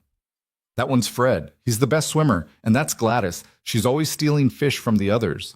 And the little one is probably a kid penguin because he keeps falling over." "Gosit." "Chick," Victoria corrected gently. "Baby penguins are called chicks." "Chick," Emily repeated. "Can we have a penguin?" "No," Jason and Victoria said simultaneously. Emily giggled. "You guys sound like real parents when you do that." The comment hung in the air. Jason saw Victoria stiffen, saw her mouth open to correct Emily's assumption, but she didn't. She just said, "Penguins need very specific habitats. They wouldn't be happy in a penthouse." "What about a dog?" "Also no," Victoria said, but there was the faintest hint of amusement in her voice. They moved through the exhibit slowly. The jellyfish room with its ethereal lighting made Emily gasp. The touch tanks let her feel starfish and sea anemones, which she declared were squishy and weird. The shark tunnel had her squealing with delight as the massive creatures swam overhead. Victoria took pictures on her phone. Not many, and somewhat awkwardly, like she wasn't used to documenting moments. But she took them. At one point, Emily insisted they all take a picture together in front of the giant octopus tank. A kind stranger offered to take it. Victoria stood stiffly at first, but Emily wrapped her arms around Victoria's waist and Jason's, pulling them close. "Smile," Emily commanded. They did, and for just a moment they looked like what they were pretending to be, a family. After 2 hours of exhibits, they stopped for lunch at the aquarium cafe. Emily got chicken fingers and fries, Jason got a sandwich that was overpriced and underwhelming, and Victoria ordered a salad that she picked at without much interest. "Not hungry?" Jason asked. "I don't usually eat in public." "Why not?" Victoria shrugged. "Habit? My mother always said eating was something you did privately, that watching someone eat was undignified. That's the saddest thing I've ever heard." "That's aristocratic upbringing for you." Emily looked up from her chicken fingers, ranch dressing on her chin. "My daddy says eating together is important. That's when families talk." Victoria glanced at Jason. "Does he?" "Yeah, it was one of the things Sarah insisted on. Family dinners, no phones, actual conversation." Jason's voice softened at the memory. "After she died, I tried to keep it up. Even when it was just me and Em eating mac and cheese in a tiny kitchen, we talked." "About what?" "Everything. Her day, my day, what we were grateful for. Sometimes we'd make up stories or play word games." He smiled. "Sometimes we'd just sit in silence, but we were together." Victoria was quiet, studying her salad like it held the secrets of the universe. "I ate alone most of my childhood. My parents believed children should have separate mealtimes from adults." Emily's eyes went wide. "You ate by yourself?" "Usually with my nanny, but yes, essentially alone." "That's so sad." "I thought it was normal," Victoria said. "I didn't know any different." Jason felt something shift in his understanding of Victoria. All that ice, all those walls, they'd been built by a lonely child eating dinner by herself while her parents hosted parties in another room. "Well, you're eating with us now," Emily declared, "so you're not alone anymore." Victoria's expression did something complicated. "No, I suppose I'm not." After lunch, they went to the gift shop because Emily insisted. She wanted everything: stuffed penguins, books about ocean life, a toy submarine. Jason tried to set reasonable limits while mentally calculating how much he could afford. Victoria quietly walked to the register with an armful of items Emily had admired. Before Jason could protest, she'd paid for all of it. "You didn't have to do that," Jason said as they left, Emily clutching a giant stuffed octopus she'd named Mr. Tentacles. "I wanted to." Victoria to me, Mum. "It's not a big deal, Jason. I have more money than I could spend in 3 lifetimes. Let me buy a stuffed octopus for a child who makes me feel like less of a robot." The admission was so raw, so unexpected, that Jason didn't know how to respond. "Thank you," he said finally. "You're welcome." They drove home with Emily talking to Mr. Tentacles in the back seat, explaining everything they'd seen. Victoria watched her in the side mirror, her expression unguarded in a way Jason had never seen. "She's a good kid," Victoria said quietly. "Yeah, she is. You've done well with her, raising her alone. I do my best. Some days that's enough. Some days it isn't." "It's enough," Victoria said firmly. "She's happy, well-adjusted, kind. That doesn't happen by accident." Jason glanced at her, surprised. "Thank you." "I'm just stating facts." But there was something softer in her voice, something that sounded almost like affection. Back at the penthouse, Emily insisted on showing Mr. Tentacles his new home, giving him a tour of her room and explaining the house rules. Victoria watched from the doorway, that same complicated expression on her face. "You okay?" Jason asked. "I'm fine, just thinking." "About?" "About how I've never been to an aquarium, never gone to a museum just for fun, never bought a ridiculous stuffed animal because it made someone smile." Victoria leaned against the wall. "I built an empire, Jason. I have power and influence and more money than most people dream of. But today, watching Emily explain penguin social structures to you with complete confidence, that felt more significant than any deal I've ever closed." Jason didn't know what to say to that. "I think I've been measuring success wrong," Victoria continued. "Or maybe just measuring the wrong things. It's not too late to change what you measure. Isn't it? I'm 38. I've spent 20 years building a life that doesn't include this." She gestured vaguely toward Emily's room. "Normal things, simple things. Those 20 years taught you how to be disciplined and focused. That doesn't disappear. You just redirect it." Victoria looked at him. "Is that what you did? After your wife died?" "I didn't have a choice. Emily needed me to be functional, so I figured out how to be functional. Some days I faked it better than others. And now? Now I'm still figuring it out. But I'm not doing it alone anymore." Jason paused. "Neither are you." Victoria held his gaze for a long moment. Then Emily called from her room, asking if Victoria wanted to meet all of her other stuffed animals, and the moment passed. But something had shifted between them, something Jason couldn't quite name but could definitely feel. That night, after Emily was asleep, Jason found Victoria on the terrace again. She seemed to gravitate there when she needed to think, drawn to the view of the city she'd conquered but could never quite touch. "Thank you for today," Jason said, joining her. Emily had the best time. "So did I," Victoria admitted, "which is strange. I don't usually enjoy crowds or noise or children asking endless questions about marine life. Emily has that effect on people. It's not just Emily." Victoria turned to face him. "It's you, too. The way you parent her, the way you engage with the world. It's so different from everything I know. Different good or different bad? Different necessary." Victoria wrapped her arms around herself despite the relatively warm evening. "I've been thinking about what you said, about measuring the wrong things, and I think you're right." "Yeah?" "I spent my whole life trying to prove I was valuable, trying to be so successful that no one could dismiss me or discard me or tell me I wasn't enough. And I achieved that. I'm undeniably successful by every traditional metric. But I'm miserable," Victoria said simply. "I wake up every day in a penthouse that feels like a mausoleum. I go to work where everyone fears me but no one knows me. I come home to silence, and I tell myself it's the price of success, that this is just how it has to be." "It doesn't have to be." "Doesn't it?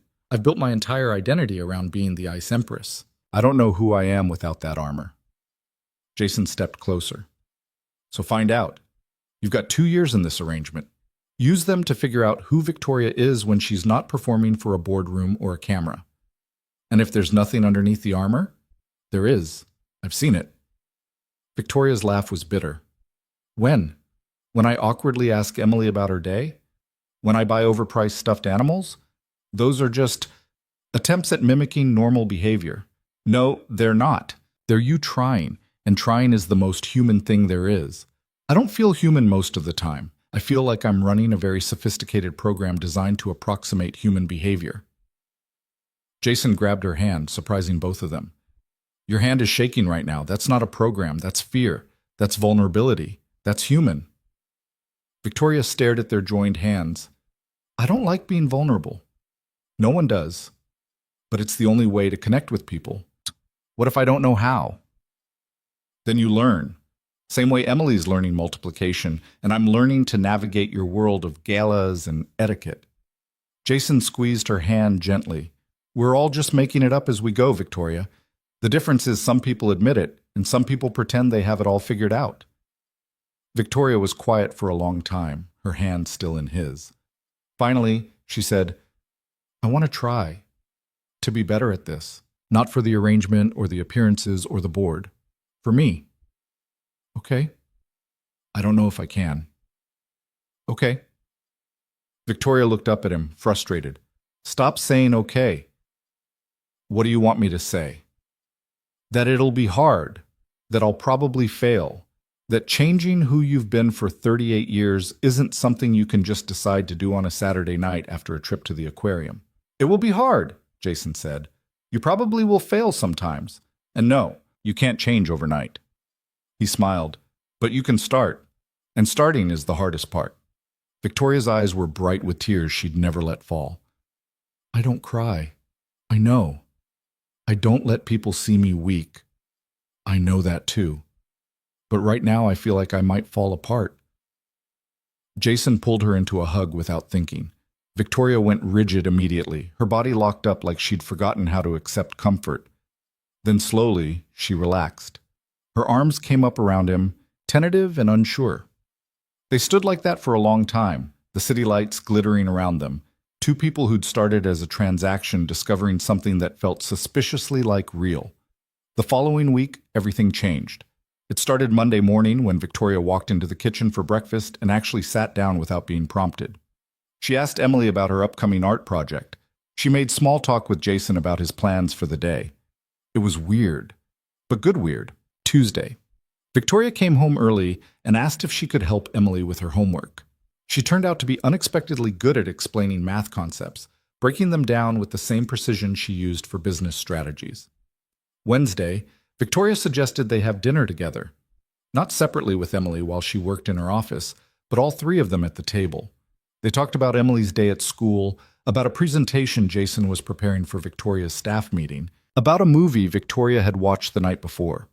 It felt almost normal, almost like a family. Thursday, the board called an emergency meeting. Victoria left for the office at 6 a.m. looking tense. She came home at midnight looking like she'd gone to war. Jason was still awake, reading on the couch. He looked up when she entered, taking in her disheveled appearance, the exhaustion written across her face. What happened? He asked. Victoria poured herself a scotch. Gerald happened, and the board. And apparently my sudden engagement has raised concerns about my judgment and focus. What kind of concerns? The kind where they're questioning my leadership, suggesting I'm distracted, implying that my personal life is affecting my professional decisions. She drained half the glass. Gerald actually used the phrase feminine emotional instability. Jason's blood boiled. He said, what? He's a 70-year-old man who thinks women belong in the home. This isn't new. Did you fire him? I can't. He's on the board. I can't fire board members. Then what did you do? Victoria smiled, and it was sharp enough to cut. I reminded him that I've grown this company's value by 300% in 5 years, that I've never missed a quarterly target, that my personal life is irrelevant to my professional competence. She finished her drink. Then I told him that if he ever questioned my judgment again, I'd make it my personal mission to ensure his legacy is one of misogyny and failure. How did that go over? Poorly. Hence the midnight arrival time. I've been doing damage control ever since. Victoria set down her glass. They want me to end the engagement. Jason's stomach dropped. What? Not officially, but Patricia Chen suggested that perhaps the relationship was premature and that stepping back might demonstrate maturity and focus. Victoria's laugh was hollow. They think I'm having some kind of midlife crisis, that you're a distraction I'll regret. What did you tell them? That my personal life is none of their concern, that I'm not ending anything, that they can either trust my judgment or find a new CEO. Victoria met his eyes. I may have made things worse. Victoria, I know I should have been diplomatic, should have played politics, but I was so tired of being managed and controlled and told what to do with my own life. She laughed bitterly. The irony isn't lost on me. I created a fake relationship to improve my image, and now it's destroying my credibility. Jason stood and walked to where she stood by the window. What do you want to do? I don't know. If I end it, they win. I look unstable, impulsive. If I continue, they'll keep pushing until they force me out. So fight back. I am fighting back. But I'm exhausted, Jason. I've been fighting my whole life. My parents who wanted to control my marriage. Executives who thought a woman couldn't lead. Competitors who underestimated me. I'm so tired of being in battle mode every single day. Then stop. Victoria looked at him like he'd suggested she jump off the terrace. Stop?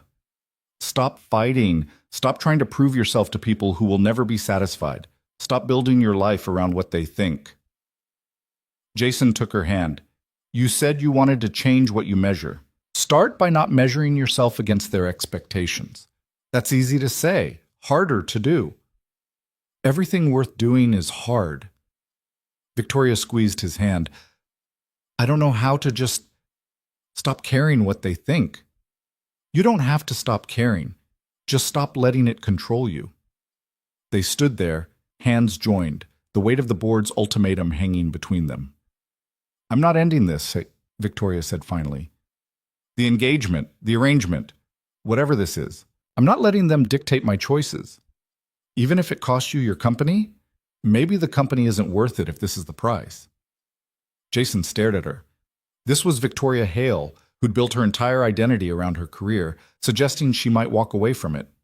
You don't mean that. Don't I? Victoria's eyes were fierce.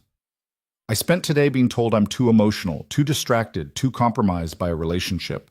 And you know what I realized? They're right. Victoria, I'm distracted.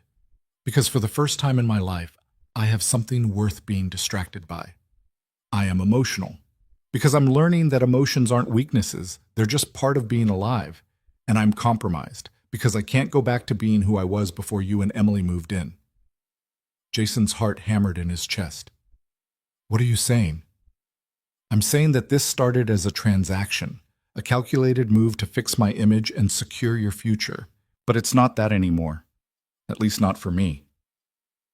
What is it now? Victoria looked at him, vulnerable and terrified and brave all at once. I don't know, but I want to find out, and I don't care what the board thinks about it. Before Jason could respond, his phone rang. Emily's school.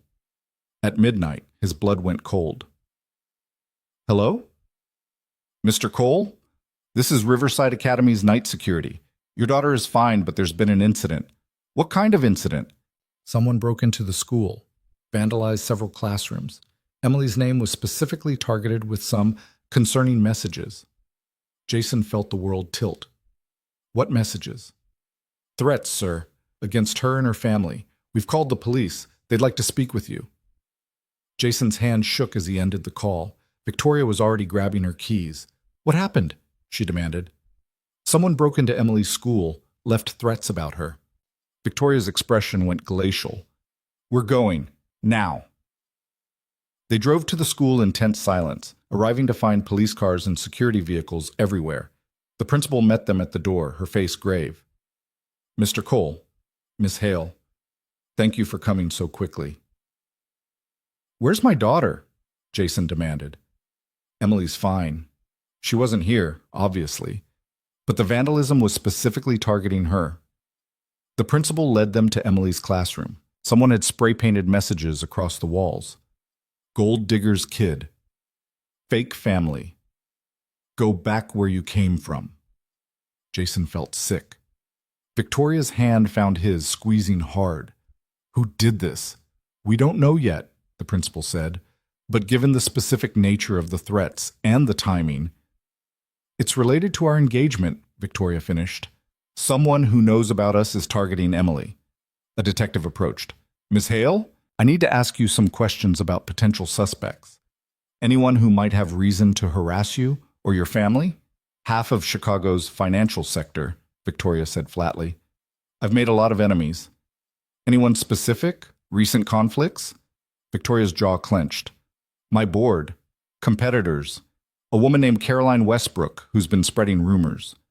She looked at the messages on the wall. But this feels personal, vicious. The detective made notes. We'll need lists of names, security footage from your building, your office, and I'd recommend increased security for Emily, at least until we identify who's responsible. Jason couldn't take his eyes off the spray-painted threats. Someone hated them enough to terrorize a 6-year-old. We're pulling her from school, he said suddenly. Mr. Cole, no, I'm not sending her back here. Not until whoever did this is caught. Victoria nodded. Agreed. And I'm hiring private security. For all of us. The detective continued taking statements, but Jason barely heard. All he could think about was Emily, sleeping peacefully at home, completely unaware that someone wanted to hurt her because of choices he'd made. This was his fault. He'd signed that contract, moved into that penthouse, played along with the charade. And now his daughter was paying the price. They didn't get home until 3 a.m. Jason went straight to Emily's room and sat in the chair beside her bed, watching her sleep. Victoria appeared in the doorway. She's safe, Victoria said quietly. For now. Jason, this is on me. I brought her into this world of yours. I exposed her to your enemies. I put her at risk for money. You put her at risk trying to give her a better life. That's not the same thing. Isn't it? Victoria walked into the room and knelt beside his chair. Listen to me. This is not your fault. Someone out there is twisted enough to target a child. That's on them, not you. I should end this, the contract, the engagement, all of it. Take Emily and disappear before something worse happens. Running won't keep her safe. Whoever did this isn't going to just forget about you. Then what do I do? Victoria's eyes were fierce. We protect her, together. We find out who did this, and we make sure they never threaten our family again. Jason looked at her. Our family? Victoria seemed to realize what she'd said, but she didn't take it back. Yes, our family. Because that's what this is now, whether we planned it or not. Jason wanted to believe her, wanted to think they could weather this storm together. But as he looked at his daughter sleeping peacefully, unaware of the threats spray-painted across her classroom walls, he wondered if love, real or pretend, was enough to protect her from the darkness Victoria's world had brought into their lives. Emily woke up to find Jason asleep in the chair beside her bed, his hand still resting on the edge of her mattress like he'd been holding vigil all night. Which he had. Daddy? She whispered, shaking his shoulder gently. Jason jerked awake, disoriented for a moment before his eyes focused on her. Hey, sweetheart. Morning. Why are you sleeping in my room? Just wanted to be close to you. That okay? Emily nodded, but her eyes were serious in that way kids get when they know something's wrong, but adults won't tell them what. Is something bad happening? Jason's throat tightened. He'd spent the last 3 hours staring at the ceiling trying to figure out how to explain this to a 6-year-old. There was no good way. There was some trouble at your school last night, he said carefully. Someone broke in and made a mess. Nobody was hurt, but we're going to keep you home for a few days while they fix everything. Was it because of me? The question knocked the air from Jason's lungs. What? No, sweetheart. Why would you think that? Emily picked at her blanket. Some kids at school have been saying mean things about you and Miss Victoria, about how we're only living here because you're using her for money. Jason wanted to find whoever put those words in his daughter's head and shake them. Em, look at me. People say mean things sometimes because they're jealous or confused or just plain cruel. None of it is your fault. But is it true? Are you using Miss Victoria? No. The word came out fiercer than he intended. Your father is not using anyone. Miss Victoria and I have an arrangement that helps both of us, and anyone who says different doesn't know what they're talking about. Emily seemed to accept this, but the worry didn't leave her eyes. Can I still go to Maya's birthday party on Saturday? Jason's heart broke a little more. We'll see, okay? Let's just take things one day at a time. Victoria appeared in the doorway, already dressed despite the early hour. Emily, how would you feel about having a special day with just you and me? We could paint or bake or watch movies, whatever you want. Emily's face lit up despite her obvious confusion. Really? Really, your dad needs to handle some boring grown-up things. I thought you and I could have an adventure. After Emily ran off to brush her teeth, Victoria turned to Jason. The security team is here. I need you to brief them on Emily's routines, places you go, people you interact with regularly. You really hired security? I really hired the best security money can buy. There's a man named Marcus downstairs who used to work Secret Service. He'll be our primary contact. Jason ran a hand through his hair. This is insane. This is necessary. Whoever targeted Emily isn't playing games. Do the police have any leads? Not yet, but I have my own people looking into it. Caroline Westbrook is at the top of the list, along with several board members who've been vocal about their disapproval of our engagement. Your board members did this?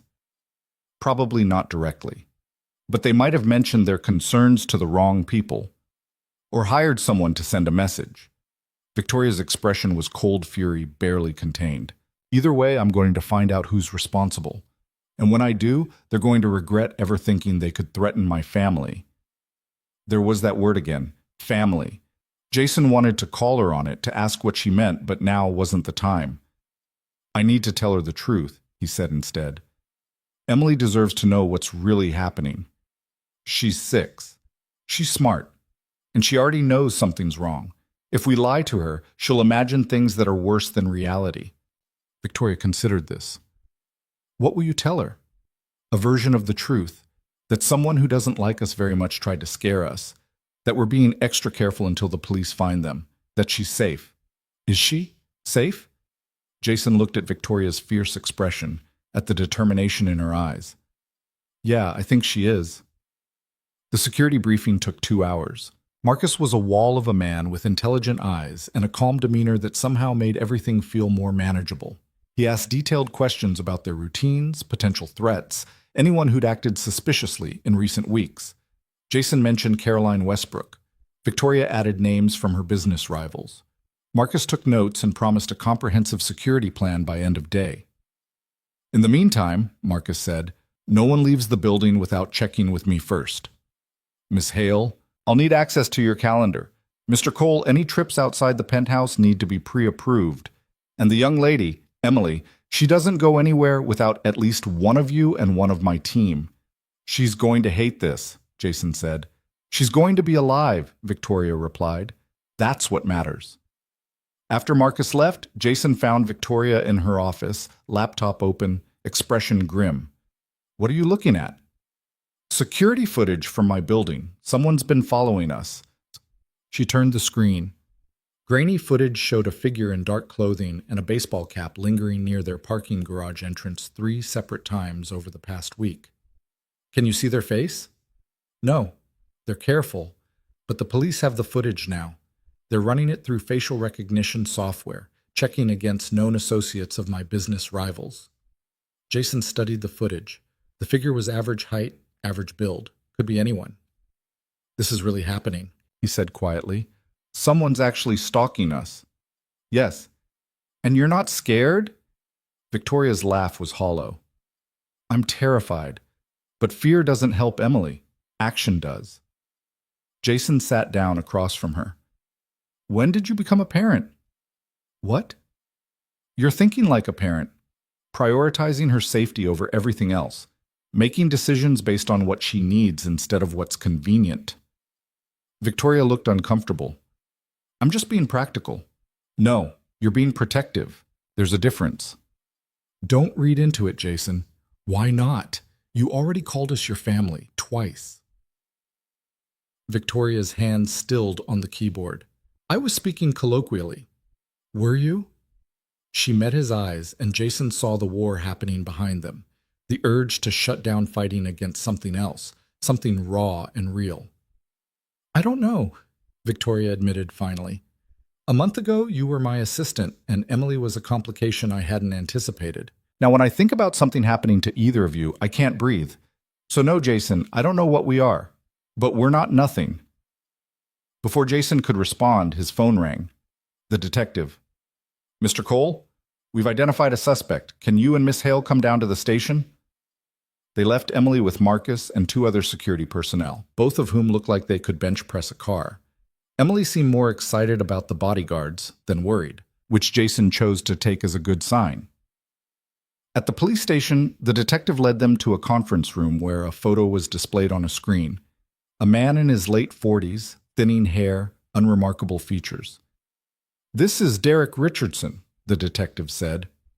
He worked for Apex Capital, one of your competitor firms, Ms. Hale. Victoria leaned forward. Worked? He was fired 3 weeks ago. Apparently blamed you personally for his termination. Been making threats on social media, telling anyone who'd listen that you destroyed his career. I've never even met this man. No, but Apex Capital lost several major clients to your firm over the past 6 months. Richardson was their lead acquisition specialist. When those clients left, Apex downsized. Richardson was one of 12 people let go. Jason stared at the photo. So he vandalized a 6-year-old's classroom because he got fired? People do irrational things when they feel wronged. We've got evidence placing him near your daughter's school the night of the break-in. Witness descriptions match. We're bringing him in for questioning now. Where is he? Victoria's voice was ice. We have officers at his apartment, should have him in custody within the hour. I want to press charges, maximum penalties. I want him to understand that threatening children has consequences. The detective nodded. We'll do everything we can, Ms. Hale. In the meantime, I'd recommend maintaining your current security measures. If Richardson has been fixating on you for weeks, there's no guarantee he's working alone. They returned home to find Emily and Victoria's security chief playing Go Fish at the kitchen counter. Emily was winning, based on her delighted giggles. Did you catch the bad guy? She asked when she saw them. Jason crouched to her level. The police are working on it, but yes, they know who did it. Good. Maya's birthday party is on Saturday, and I really want to go. Jason exchanged glances with Victoria. We'll see, Em. Let's just get through the next couple of days first. Emily pouted, but didn't argue. Victoria's phone rang. Her lawyer. She excused herself to take the call while Jason made lunch for Emily. Daddy? Emily said around a mouthful of peanut butter sandwich. Don't talk with your mouth full. She swallowed. Do you love Miss Victoria? Jason nearly dropped the knife. What? You look at her different now. And she looks at you different too. Maya's mom says people in love look at each other like they're the only person in the room. Maya's mom talks about us? All the moms talk about you. They think it's romantic, like a movie. Jason didn't know whether to laugh or cry. It's complicated, sweetheart. You always say that when you don't want to answer. Because it's always true. Emily considered this while she ate. Then, I think Miss Victoria is sad. Why do you think that? Because she smiles with her mouth, but not her eyes, except sometimes with you. And when we went to the aquarium, her eyes smiled too. Jason stared at his daughter, wondering when she'd become so perceptive. You're very observant, Em. I know. I get it from you. She took another bite. I like her. Miss Victoria. She's nice even when she doesn't know how to show it. Yeah, Jason said softly. Yeah, she is. Victoria's call lasted 30 minutes. When she emerged, her expression was thunderous. What happened? Jason asked. The board called an emergency meeting for Monday. They want to discuss my fitness to lead given recent events. They're blaming you for the vandalism. They're using it as an example of how my personal life is creating security risks for the company. Gerald's arguing that my judgment is compromised, that I'm putting business assets at risk by maintaining a high-profile relationship during a vulnerable time. That's insane. That's politics. Victoria poured herself a drink despite it being barely noon. They're going to force me out, not directly, but they'll make it clear that if I don't step down voluntarily, they'll make my life hell until I do. So fight them. I've been fighting them my entire career, Jason. I'm exhausted. Then stop fighting and start burning it down. Victoria looked at him sharply. What? You built that company from nothing. You made them all rich. If they want to force you out over a relationship, then make it cost them. Make it hurt. You're suggesting I go scorched earth on my own board? I'm suggesting you remind them who holds the power. Jason stepped closer. You own 30% of the company. You have relationships with every major client. You know where the bodies are buried. Make them understand that pushing you out would be the biggest mistake they ever made. Victoria's eyes gleamed with something dangerous. That's remarkably ruthless advice coming from you. I'm protective of people I care about, and whether you want to admit it or not, I care about you. The words hung in the air between them. Victoria's hand tightened around her glass. Why? She asked quietly. I've given you every reason not to. I blackmailed you into this arrangement, invaded your privacy, controlled your life. You also protected Emily when she was being bullied. You went to an aquarium even though crowds make you anxious. You're learning to be vulnerable even though it terrifies you. Jason took the glass from her hand and set it down. You're trying, Victoria. That's why I care. Trying isn't the same as succeeding. It's better. Because succeeding means you've stopped growing. Trying means you're still becoming. Victoria's eyes were bright with unshed tears. I don't know how to do this. How to be someone worth caring about. You already are. You just don't believe it yet. She kissed him. It wasn't planned or calculated or part of any strategy. It was messy and desperate and real. Victoria's hands fisted in his shirt, pulling him closer. Jason's arms wrapped around her waist, holding her like she might disappear if he let go. When they finally broke apart, both of them were breathing hard. That was, Victoria started. Not part of the contract, Jason finished. No. So what was it? Victoria laughed shakily. I have no idea, but I've wanted to do it for weeks. Yeah? Yeah. She looked at him, vulnerable and brave. Jason, I know this started as a transaction. I know we had rules and boundaries and a very clear end date, but somewhere along the way, it stopped being fake, Jason said.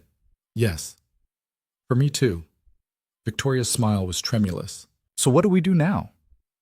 I guess we stop pretending and start being honest, with each other and with ourselves. The board will use it against me. Real relationship or fake, they'll say I'm compromised. Let them. You said yourself you're tired of fighting on their terms, so change the terms. Victoria nodded slowly. I need to make some calls, strategy sessions with my lawyer and a few key allies. If I'm going to survive Monday's meeting, I need ammunition. What can I do? Stay with Emily, keep her safe and happy. Let me handle the board. Jason wanted to argue, to insist he could help. But he understood. Victoria needed to fight this battle her way. All he could do was hold down the fort at home. The rest of the week passed in a strange limbo. Richardson was arrested and charged with criminal trespassing, vandalism, and making terroristic threats. His bail was set high enough that he couldn't afford it, which meant he'd stay in jail until trial. Emily, blissfully unaware of most of the drama, spent her days doing schoolwork with a tutor Victoria hired and playing with her security detail, who she'd nicknamed the Avengers. Victoria worked 18-hour days preparing for Monday's board meeting. Jason would find her at 2 a.m. reviewing documents, making notes, rehearsing arguments. You need to sleep, he'd say. I need to win, she'd reply.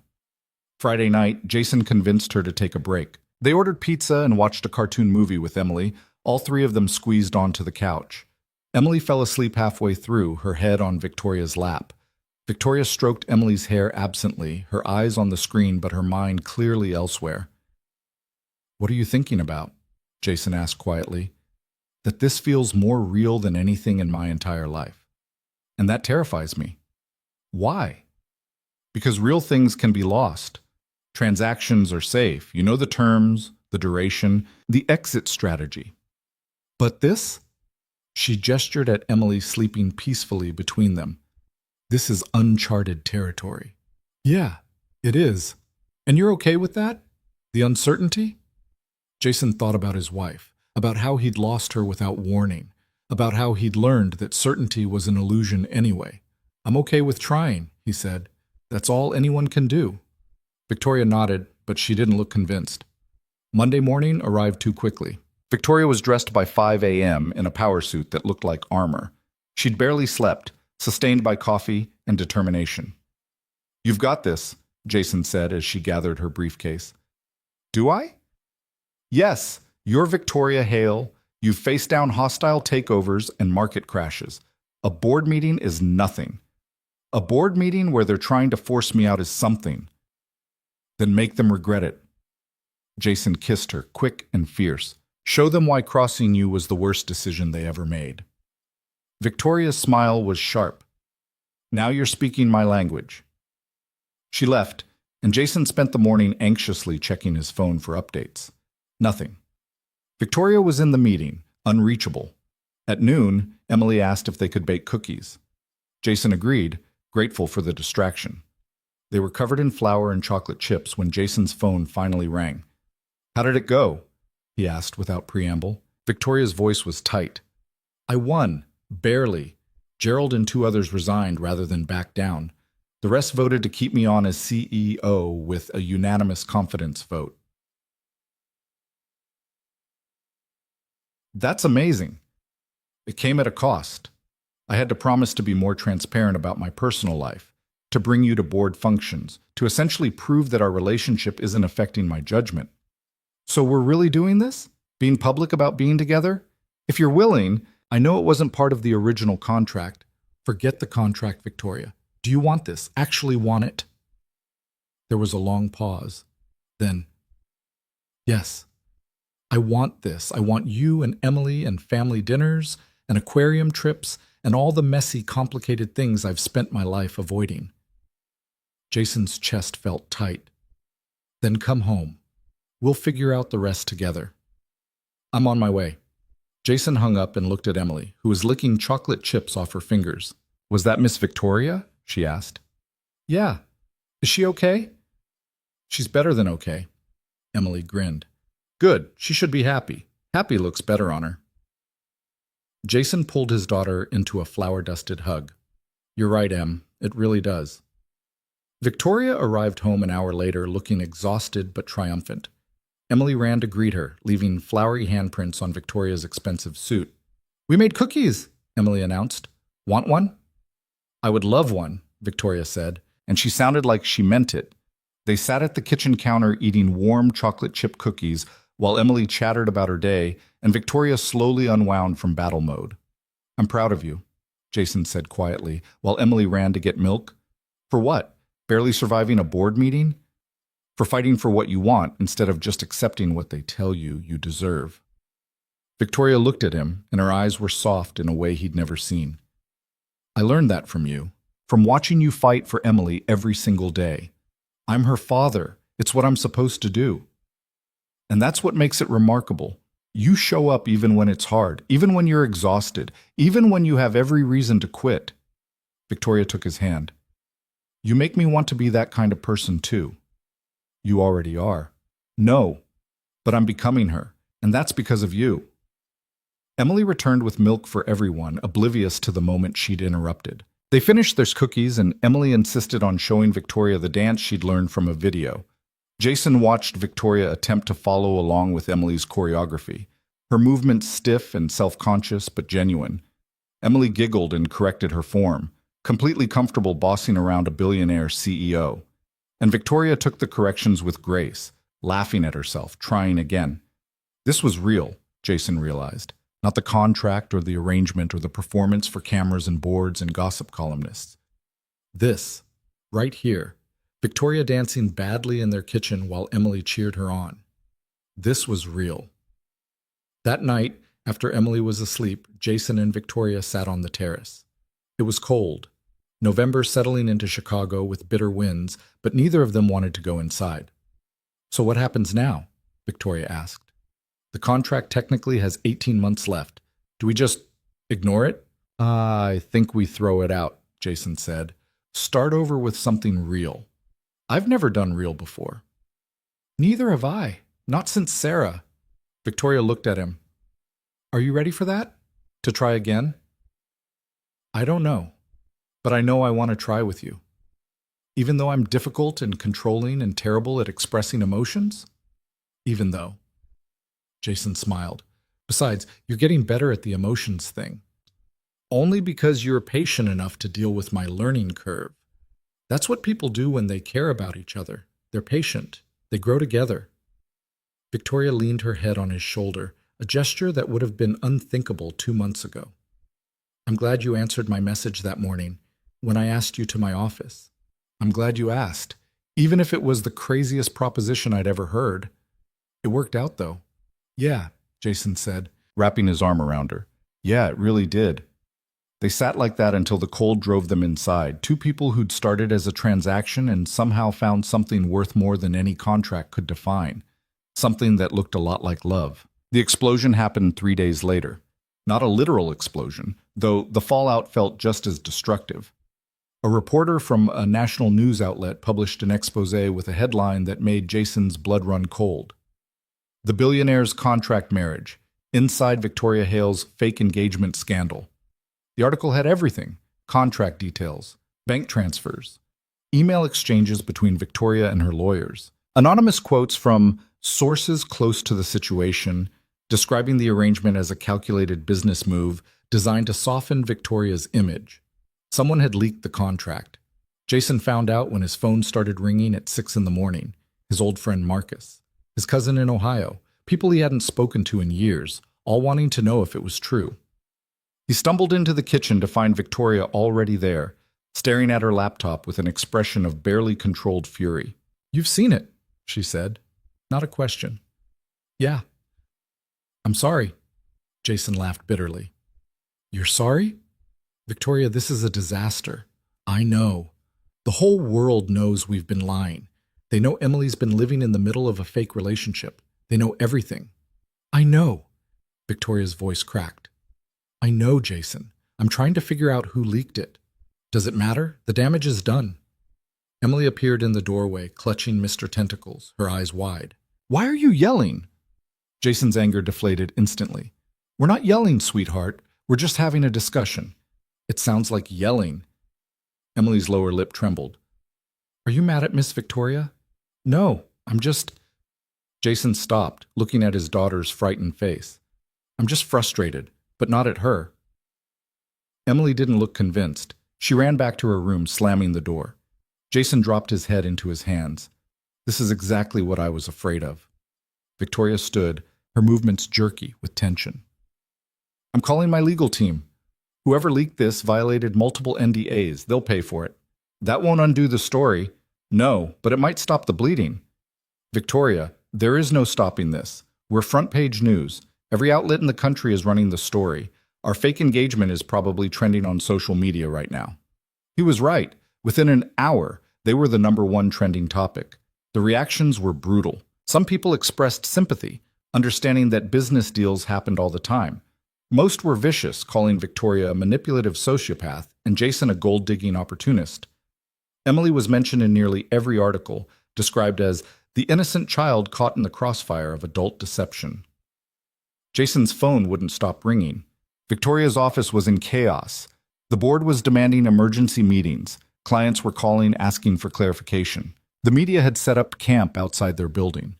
By noon, Jason had made a decision. "We're leaving," he told Victoria. She looked up from her laptop, where she'd been fielding crisis management calls for 3 hours straight. "What?" "Emily and me. We're leaving. This was supposed to give her a better life, not turn her into tabloid fodder." "Jason, no, listen to me. I appreciate everything you've done. The money, the opportunities, all of it. But my daughter is more important than a trust fund. We're going to pack our things and disappear before this gets worse. Running won't make it better." Staying won't either. At least if we leave, we control the narrative. I can tell people we ended it because we wanted privacy, that we're focusing on Emily's well-being. Victoria stood, her expression desperate. You're giving up. I'm protecting my daughter. By leaving? By walking away from everything we've built? We haven't built anything, Victoria. We signed a contract. That's not the same thing. The words hit her like a physical blow. Jason saw her flinch, saw something crack behind her eyes. You don't mean that, she said quietly. Don't I? Because a week ago you would have agreed with me. A month ago this was just a business arrangement. Now suddenly it's more? Yes, it's more. It's been more for weeks now, and you know it. Wanting it to be more doesn't make it real, Victoria. Not when the foundation was built on lies. Then we tell the truth. We hold a press conference, explain that it started as an arrangement but became genuine. People will understand. No one will understand, Jason interrupted. They'll think we're lying again, that we're just doing damage control, and they'll be right. Victoria's hands shook. So that's it? We're done? I think we have to be, for Emily's sake. What about for our sake? Jason's chest felt tight. I don't know if there is an hour anymore. Not after this. Victoria's phone rang. She ignored it. It rang again. You should get that, Jia, Jason said. Probably your lawyer. I don't care about my lawyer right now. You should, because your company's future is on the line. That's always been more important to you anyway. It was a low blow and Jason knew it, but he was hurt and angry and terrified for his daughter, and striking out felt better than breaking down. Victoria's expression went cold, the Ice Empress returning in self-defense. If that's what you think of me, then maybe you should leave. Fine, fine. They stood there, two people who'd been circling something real for weeks, watching it disintegrate in real time. Jason went to pack. Emily cried when he told her they were leaving. But I don't want to go, she sobbed. I like it here. I like Miss Victoria. I like my room and the doorman and everything. I know, sweetheart, but we can't stay. Why not? How did he explain this to a 6-year-old? That sometimes adults made mistakes that affected innocent people? That sometimes caring about someone wasn't enough to overcome the damage that had been done? Because things are complicated right now, Jason said, hating himself for the non-answer. And we need to go somewhere quiet for a while. Are you and Miss Victoria breaking up? Jason's throat closed. Yeah, Em, we are. But you love her. Sometimes love isn't enough. That's stupid. Jason huffed a sad laugh. Yeah, it really is. He packed their belongings. Not much, since most of what they owned had been left behind in their old apartment, sold or donated when they'd moved in. The fancy clothes Margot had bought him stayed in the closet. He only took what was truly theirs. Victoria didn't come out of her office. Jason told himself it was better this way. Clean break, no long goodbyes. But it felt like tearing off a limb. Marcus, the security chief, helped them load the car. This is a mistake, you know. Probably, but it's mine to make. She loves you, Ms. Hale. I've worked for her for 3 weeks, and I've never seen her like this. The way she looks at you and your daughter, that's real. Real doesn't matter when the whole world thinks you're a liar. The whole world's opinion doesn't matter when you have something worth keeping. Jason appreciated the sentiment, but he'd made up his mind. He buckled Emily into the back seat, where she clutched Mr. Tentacles and refused to look at him. As Jason started the engine, he glanced up at the penthouse windows. Victoria stood at the terrace, watching them leave. Even from this distance, Jason could see the devastation on her face. He pulled out of the garage before he could change his mind. They stayed at a cheap motel on the outskirts of the city, the kind of place that charged by the week and didn't ask questions.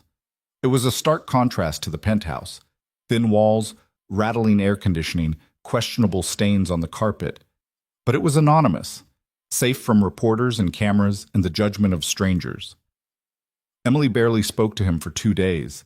She went through the motions, ate the fast food he brought, watched TV, did her schoolwork, but the light had gone out of her eyes. On the 3rd day, she finally broke. I hate you, Ching, she said, her voice small and broken. Jason looked up from his laptop where he'd been searching for apartments. What? I hate you for making us leave, Miss Victoria was nice to us. She was learning how to be fun, and you ruined it. You always say that lying is bad, but you lied to her too. You said you cared about her, and then you left. It's more complicated than that. No, it's not. You're scared. You're scared of being hurt again like when Mommy died. So you run away instead of staying and fixing things. The accusation hit Jason like a punch to the gut. Because Emily was right. He was terrified of loss, of attachment, of building something only to watch it crumble. So he'd run. Called it protection when really it was cowardice. I'm sorry, Jason said, his voice rough. You're right. I was scared. Then go back. I can't. Why not? Because I don't know if she'd take us back.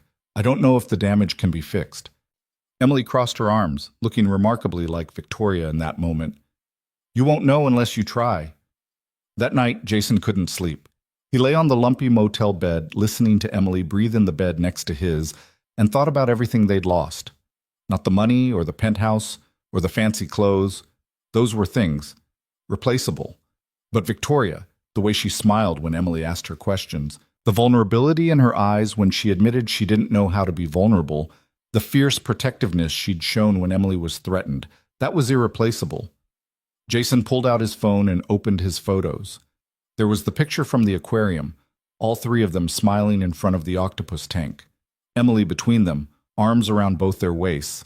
They looked like a family. They'd felt like a family. Jason had thrown that away because he was scared of what the world thought, because protecting Emily had seemed more important than fighting for what they'd built. But what if Emily needed Victoria as much as Victoria needed them? What if running had been the wrong choice all along? His phone buzzed. A message from Marcus. You should see this. A link to a video. Jason clicked it. Victoria, standing at a podium at what looked like a press conference. Her hair was pulled back severely, her suit immaculate, but her eyes were red-rimmed. I'm here to address the recent allegations about my engagement, she said, her voice steady despite obvious emotion. The reports are accurate. Jason Cole and I entered into a contractual arrangement. I offered him financial compensation in exchange for appearing as my fiancée at public events. It was a business transaction designed to improve my public image. Reporters shouted questions. Victoria held up a hand. However, what started as a contract became something else, something real. I fell in love with Jason and with his daughter Emily. They showed me what it means to actually live instead of just exist. They taught me that vulnerability isn't weakness and that caring about someone is worth the risk of being hurt. Victoria's voice cracked slightly. I know many of you see me as cold, calculating, as someone incapable of genuine emotion, and until recently, I would have agreed with you. I built walls so high I convinced myself I didn't need anyone, that independence was the same as strength. She looked directly into the camera. I was wrong. Real strength is admitting you need people. Real power is letting yourself be vulnerable. And real success isn't measured in dollars or market share. It's measured in moments. In aquarium trips and chocolate chip cookies and 6-year-olds who ask if jellyfish have brains. Tears streamed down Victoria's face now, but she didn't wipe them away. Jason, if you're watching this, I'm sorry. Sorry for dragging you into my world. Sorry for the contract and the manipulation and all the ways I tried to control something that should have been free. But I'm not sorry for falling in love with you, or for loving Emily, or for finally understanding what matters. She paused, composing herself. I'm stepping down as CEO of my company. Not because the board demanded it, but because I'm choosing something else, something more important. I'm choosing the chance to be the person you and Emily deserve. Even if I never get that chance, even if you're gone for good, you've changed me, and I'll always be grateful for that. The video ended. Jason stared at his phone, his heart pounding. Emily sat up in bed. Was that Miss Victoria? Yeah. She's crying. Yeah, she is. Are you going to go to her? Jason looked at his daughter, at her hopeful expression, and made a decision that terrified him. Yeah, Em, I am. They drove back to the penthouse at midnight. Jason had no idea if Victoria would even be there, or if she'd want to see him after he'd walked away. But he had to try. The doorman recognized them immediately. Mr. Cole, Ms. Hale is upstairs. Is she alone? Yes, sir. Has been since you left. Jason and Emily took the elevator up, Emily clutching his hand tightly. When they reached the penthouse, Jason hesitated before entering the code. What if she's mad? Emily whispered. Then we apologize. And we keep apologizing until she listens. The door opened into darkness. Jason almost thought Victoria wasn't home until he saw her silhouette on the terrace, exactly where he'd known she'd be. Stay here, he told Emily. Let me talk to her first. Emily nodded, settling onto the couch with Mr. Tentacles. Jason walked to the terrace. Victoria didn't turn when he opened the door, though she must have heard it. I watched your press conference, Jason said. Then you know I meant every word. I do. And I'm sorry I left. You were protecting Emily. I understand that. I was also being a coward, running instead of fighting for what we had. Victoria finally turned to face him. Her eyes were puffy from crying, her face bare of makeup. She'd never looked more beautiful. What we had was built on a lie, she said, echoing his own words back at him. The foundation was a lie, but what we built on top of it was real. Was it? Or was I just another person you felt obligated to take care of? Is that really what you think? I don't know what to think anymore, Jason. You left. After everything. After I defended us to my board. After I chose you over my company. You left. I know, and I was wrong. Jason stepped closer. I was so focused on protecting Emily from getting hurt that I didn't realize leaving would hurt her more. She needs you, Victoria, and so do I. Need isn't the same as love. No, but I love you too. Victoria's breath caught. What? I love you. Your intensity and your brilliance and the way you're trying so hard to be someone you think you're supposed to be instead of just being yourself. I love that you bought Emily a giant octopus and learned to dance badly in our kitchen. I love that you're terrified of failing, but you try anyway. Jason, I know it's complicated. I know the world thinks we're liars. I know it's going to be hard. Jason took her hands. But I don't care. I'd rather have hard and real than easy and empty. Victoria was crying again, but this time she was smiling too. I stepped down from my company. I know, that was insane, but I know. But I realized something.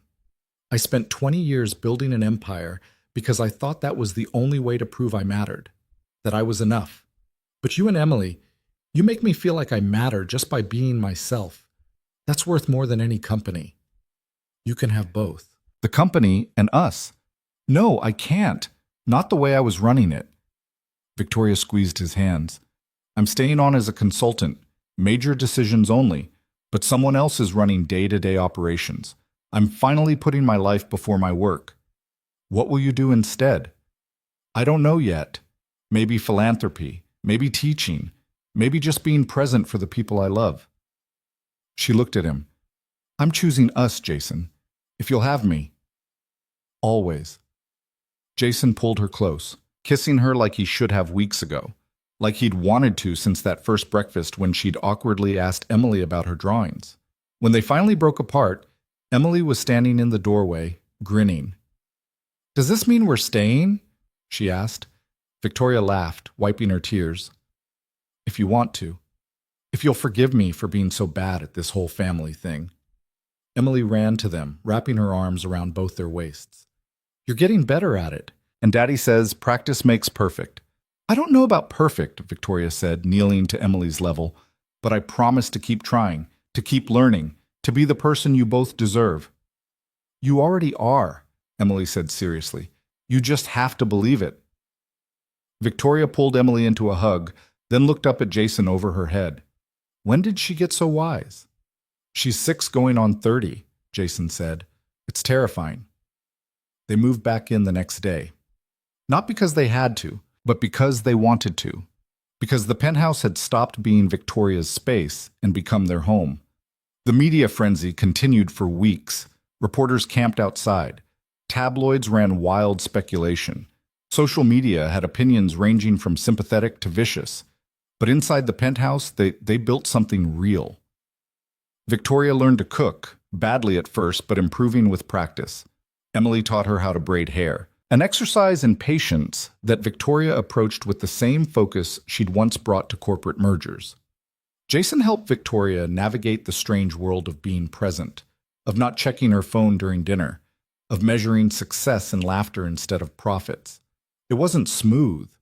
Victoria still struggled with vulnerability, with letting herself be seen without armor. Jason still worried about money despite having more than he'd ever imagined. Emily still had nightmares sometimes about being separated from both of them, but they worked through it, together. 3 months after the scandal broke, Victoria made a surprise announcement. She was starting a foundation focused on single parents facing financial hardship, scholarships for their children, support services, legal aid, everything she wished had existed when Jason was drowning in debt. "I'm using my empire for something that actually matters," she told Jason. "Helping people like you. People who deserve better than being forced into impossible choices." Jason kissed her. "I'm proud of you." "I'm proud of me too. That's new." 6 months after that, Victoria surprised them again. It was a Saturday morning. They were having breakfast together, a ritual they'd maintained religiously, when Victoria set down a small box on the table. "What's this?" Jason asked. "Open it." Inside was a ring. Not expensive or flashy. Simple gold with a small diamond. "Victoria, I know we started with a contract. I know our first engagement was fake, but I want this one to be real." Victoria's hands trembled slightly. "Jason Cole, will you marry me? Actually marry me, not because of contracts or arrangements or public image, but because I love you and I want to spend my life with you and Emily?" Jason couldn't breathe. "Are you serious?" "Completely. Terrifyingly. I've never been more serious about anything." "Yes," Jason said, laughing and crying at the same time. "Yes, absolutely yes," Emily cheered. "Can I be the flower girl?" "You can be whatever you want to be," Victoria said, pulling them both into a hug. "You both can." They got married 6 months later in a small ceremony with only close friends and family. No reporters, no cameras, no performance. Just two people choosing each other over and over again, with a 6-year-old standing between them, promising to love them both forever. Victoria wore a simple white dress. Jason wore a suit he'd picked out himself. Emily wore a purple dress covered in sparkles and declared it the best day of her entire life. In her vows, Victoria said, "I spent 38 years convinced that needing someone was weakness, that asking for help was failure, that love was a liability I couldn't afford. You proved me wrong about everything. You taught me that strength is admitting you're scared, that success is measured in moments, not money, that the bravest thing you can do is let yourself be known." In his vows, Jason said, "You taught me that it's okay to accept help, that letting someone in doesn't mean losing yourself, that love doesn't have to be perfect to be real. You showed me that second chances exist, even when you think you've used them all up." Emily's speech, which she insisted on giving, was simple. "I'm glad you guys found each other, even if you did it the weird way with contracts and stuff. Love is love, even when it starts out fake." The whole room laughed, but Emily was right. Love was love, however it started. 2 years later, they adopted a dog, a rescue mutt that Emily named Professor Waffles for reasons no one quite understood. Victoria complained about dog hair on her suits, but Jason caught her letting the dog sleep on her lap during movie nights. 3 years after that, Emily started middle school. She was confident, well-adjusted, and had inherited Victoria's sharp intelligence and Jason's empathy. She told anyone who'd listen that she had two of the best parents in the world, even if they were kind of weird. 5 years after their real wedding, Jason finished his MBA, the one he'd abandoned when Emily was born. Victoria helped him study, quizzing him on concepts she'd mastered decades ago, but explained with patience she'd never had before. 7 years later, Victoria's foundation had helped over 5,000 families. She worked from home 3 days a week and spent the other 2 at the office, a balance she'd never thought possible. 10 years later, Emily was in high school applying to colleges.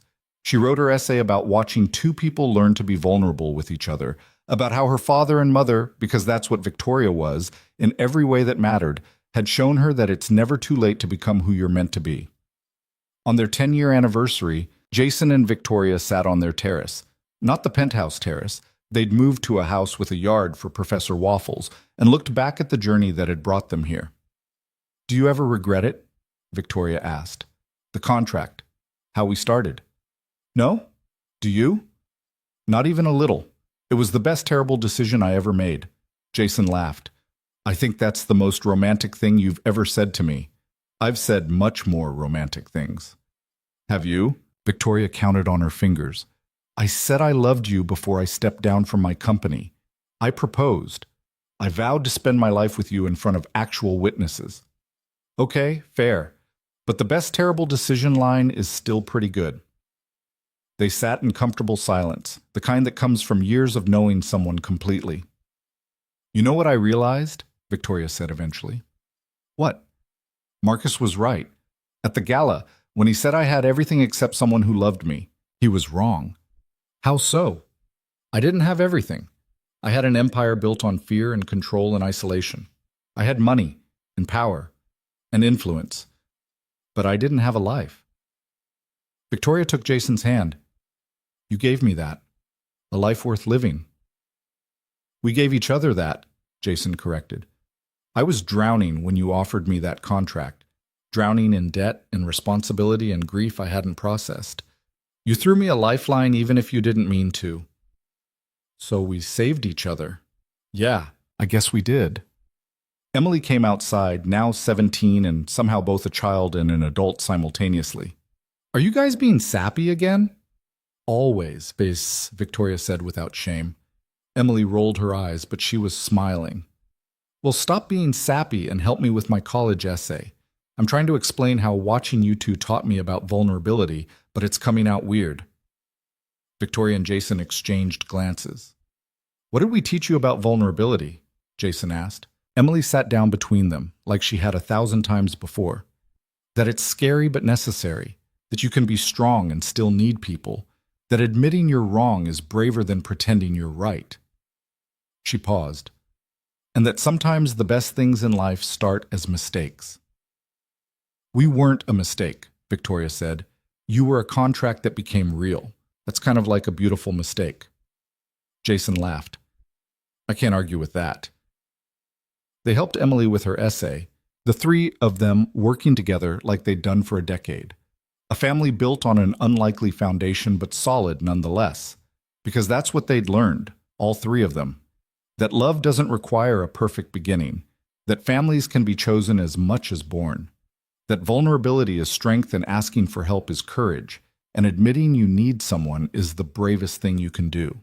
Victoria had learned that empires built on isolation eventually crumble, but communities built on connection endure. Jason had learned that accepting help doesn't make you weak, and letting someone in doesn't mean losing yourself. Emily had learned that parents aren't perfect, but trying is more important than succeeding. And together, they'd learned that sometimes the most beautiful things in life come from the most unexpected places. From contracts that become real. From transactions that become love. From three people who needed each other more than they knew, finding each other exactly when they needed to be found. Years later, when people asked Victoria about her greatest achievement, she never mentioned her company or her foundation or any of the deals she'd closed. She talked about a 6-year-old girl asking about jellyfish brains, about a man who taught her that breakfast together mattered more than any board meeting, about choosing vulnerability over control and discovering that real power comes from connection, not isolation. She talked about learning, at 38, that it was never too late to become someone new, someone better, someone real. And when people asked Jason what he was most proud of, he didn't talk about finishing his MBA or climbing out of debt or any of the professional successes he'd achieved. He talked about taking a risk on a crazy contract with a woman who didn't know how to love. About watching that woman learn. About building a family from pieces that shouldn't have fit but somehow did. About teaching his daughter that courage looks like admitting you're scared and trying anyway. Because in the end, that's what their story was about. Not about money or contracts or fake engagements that became real, but about three people learning to be brave enough to love each other, imperfectly, messily, completely. And that, they all agreed, was the only kind of love worth having.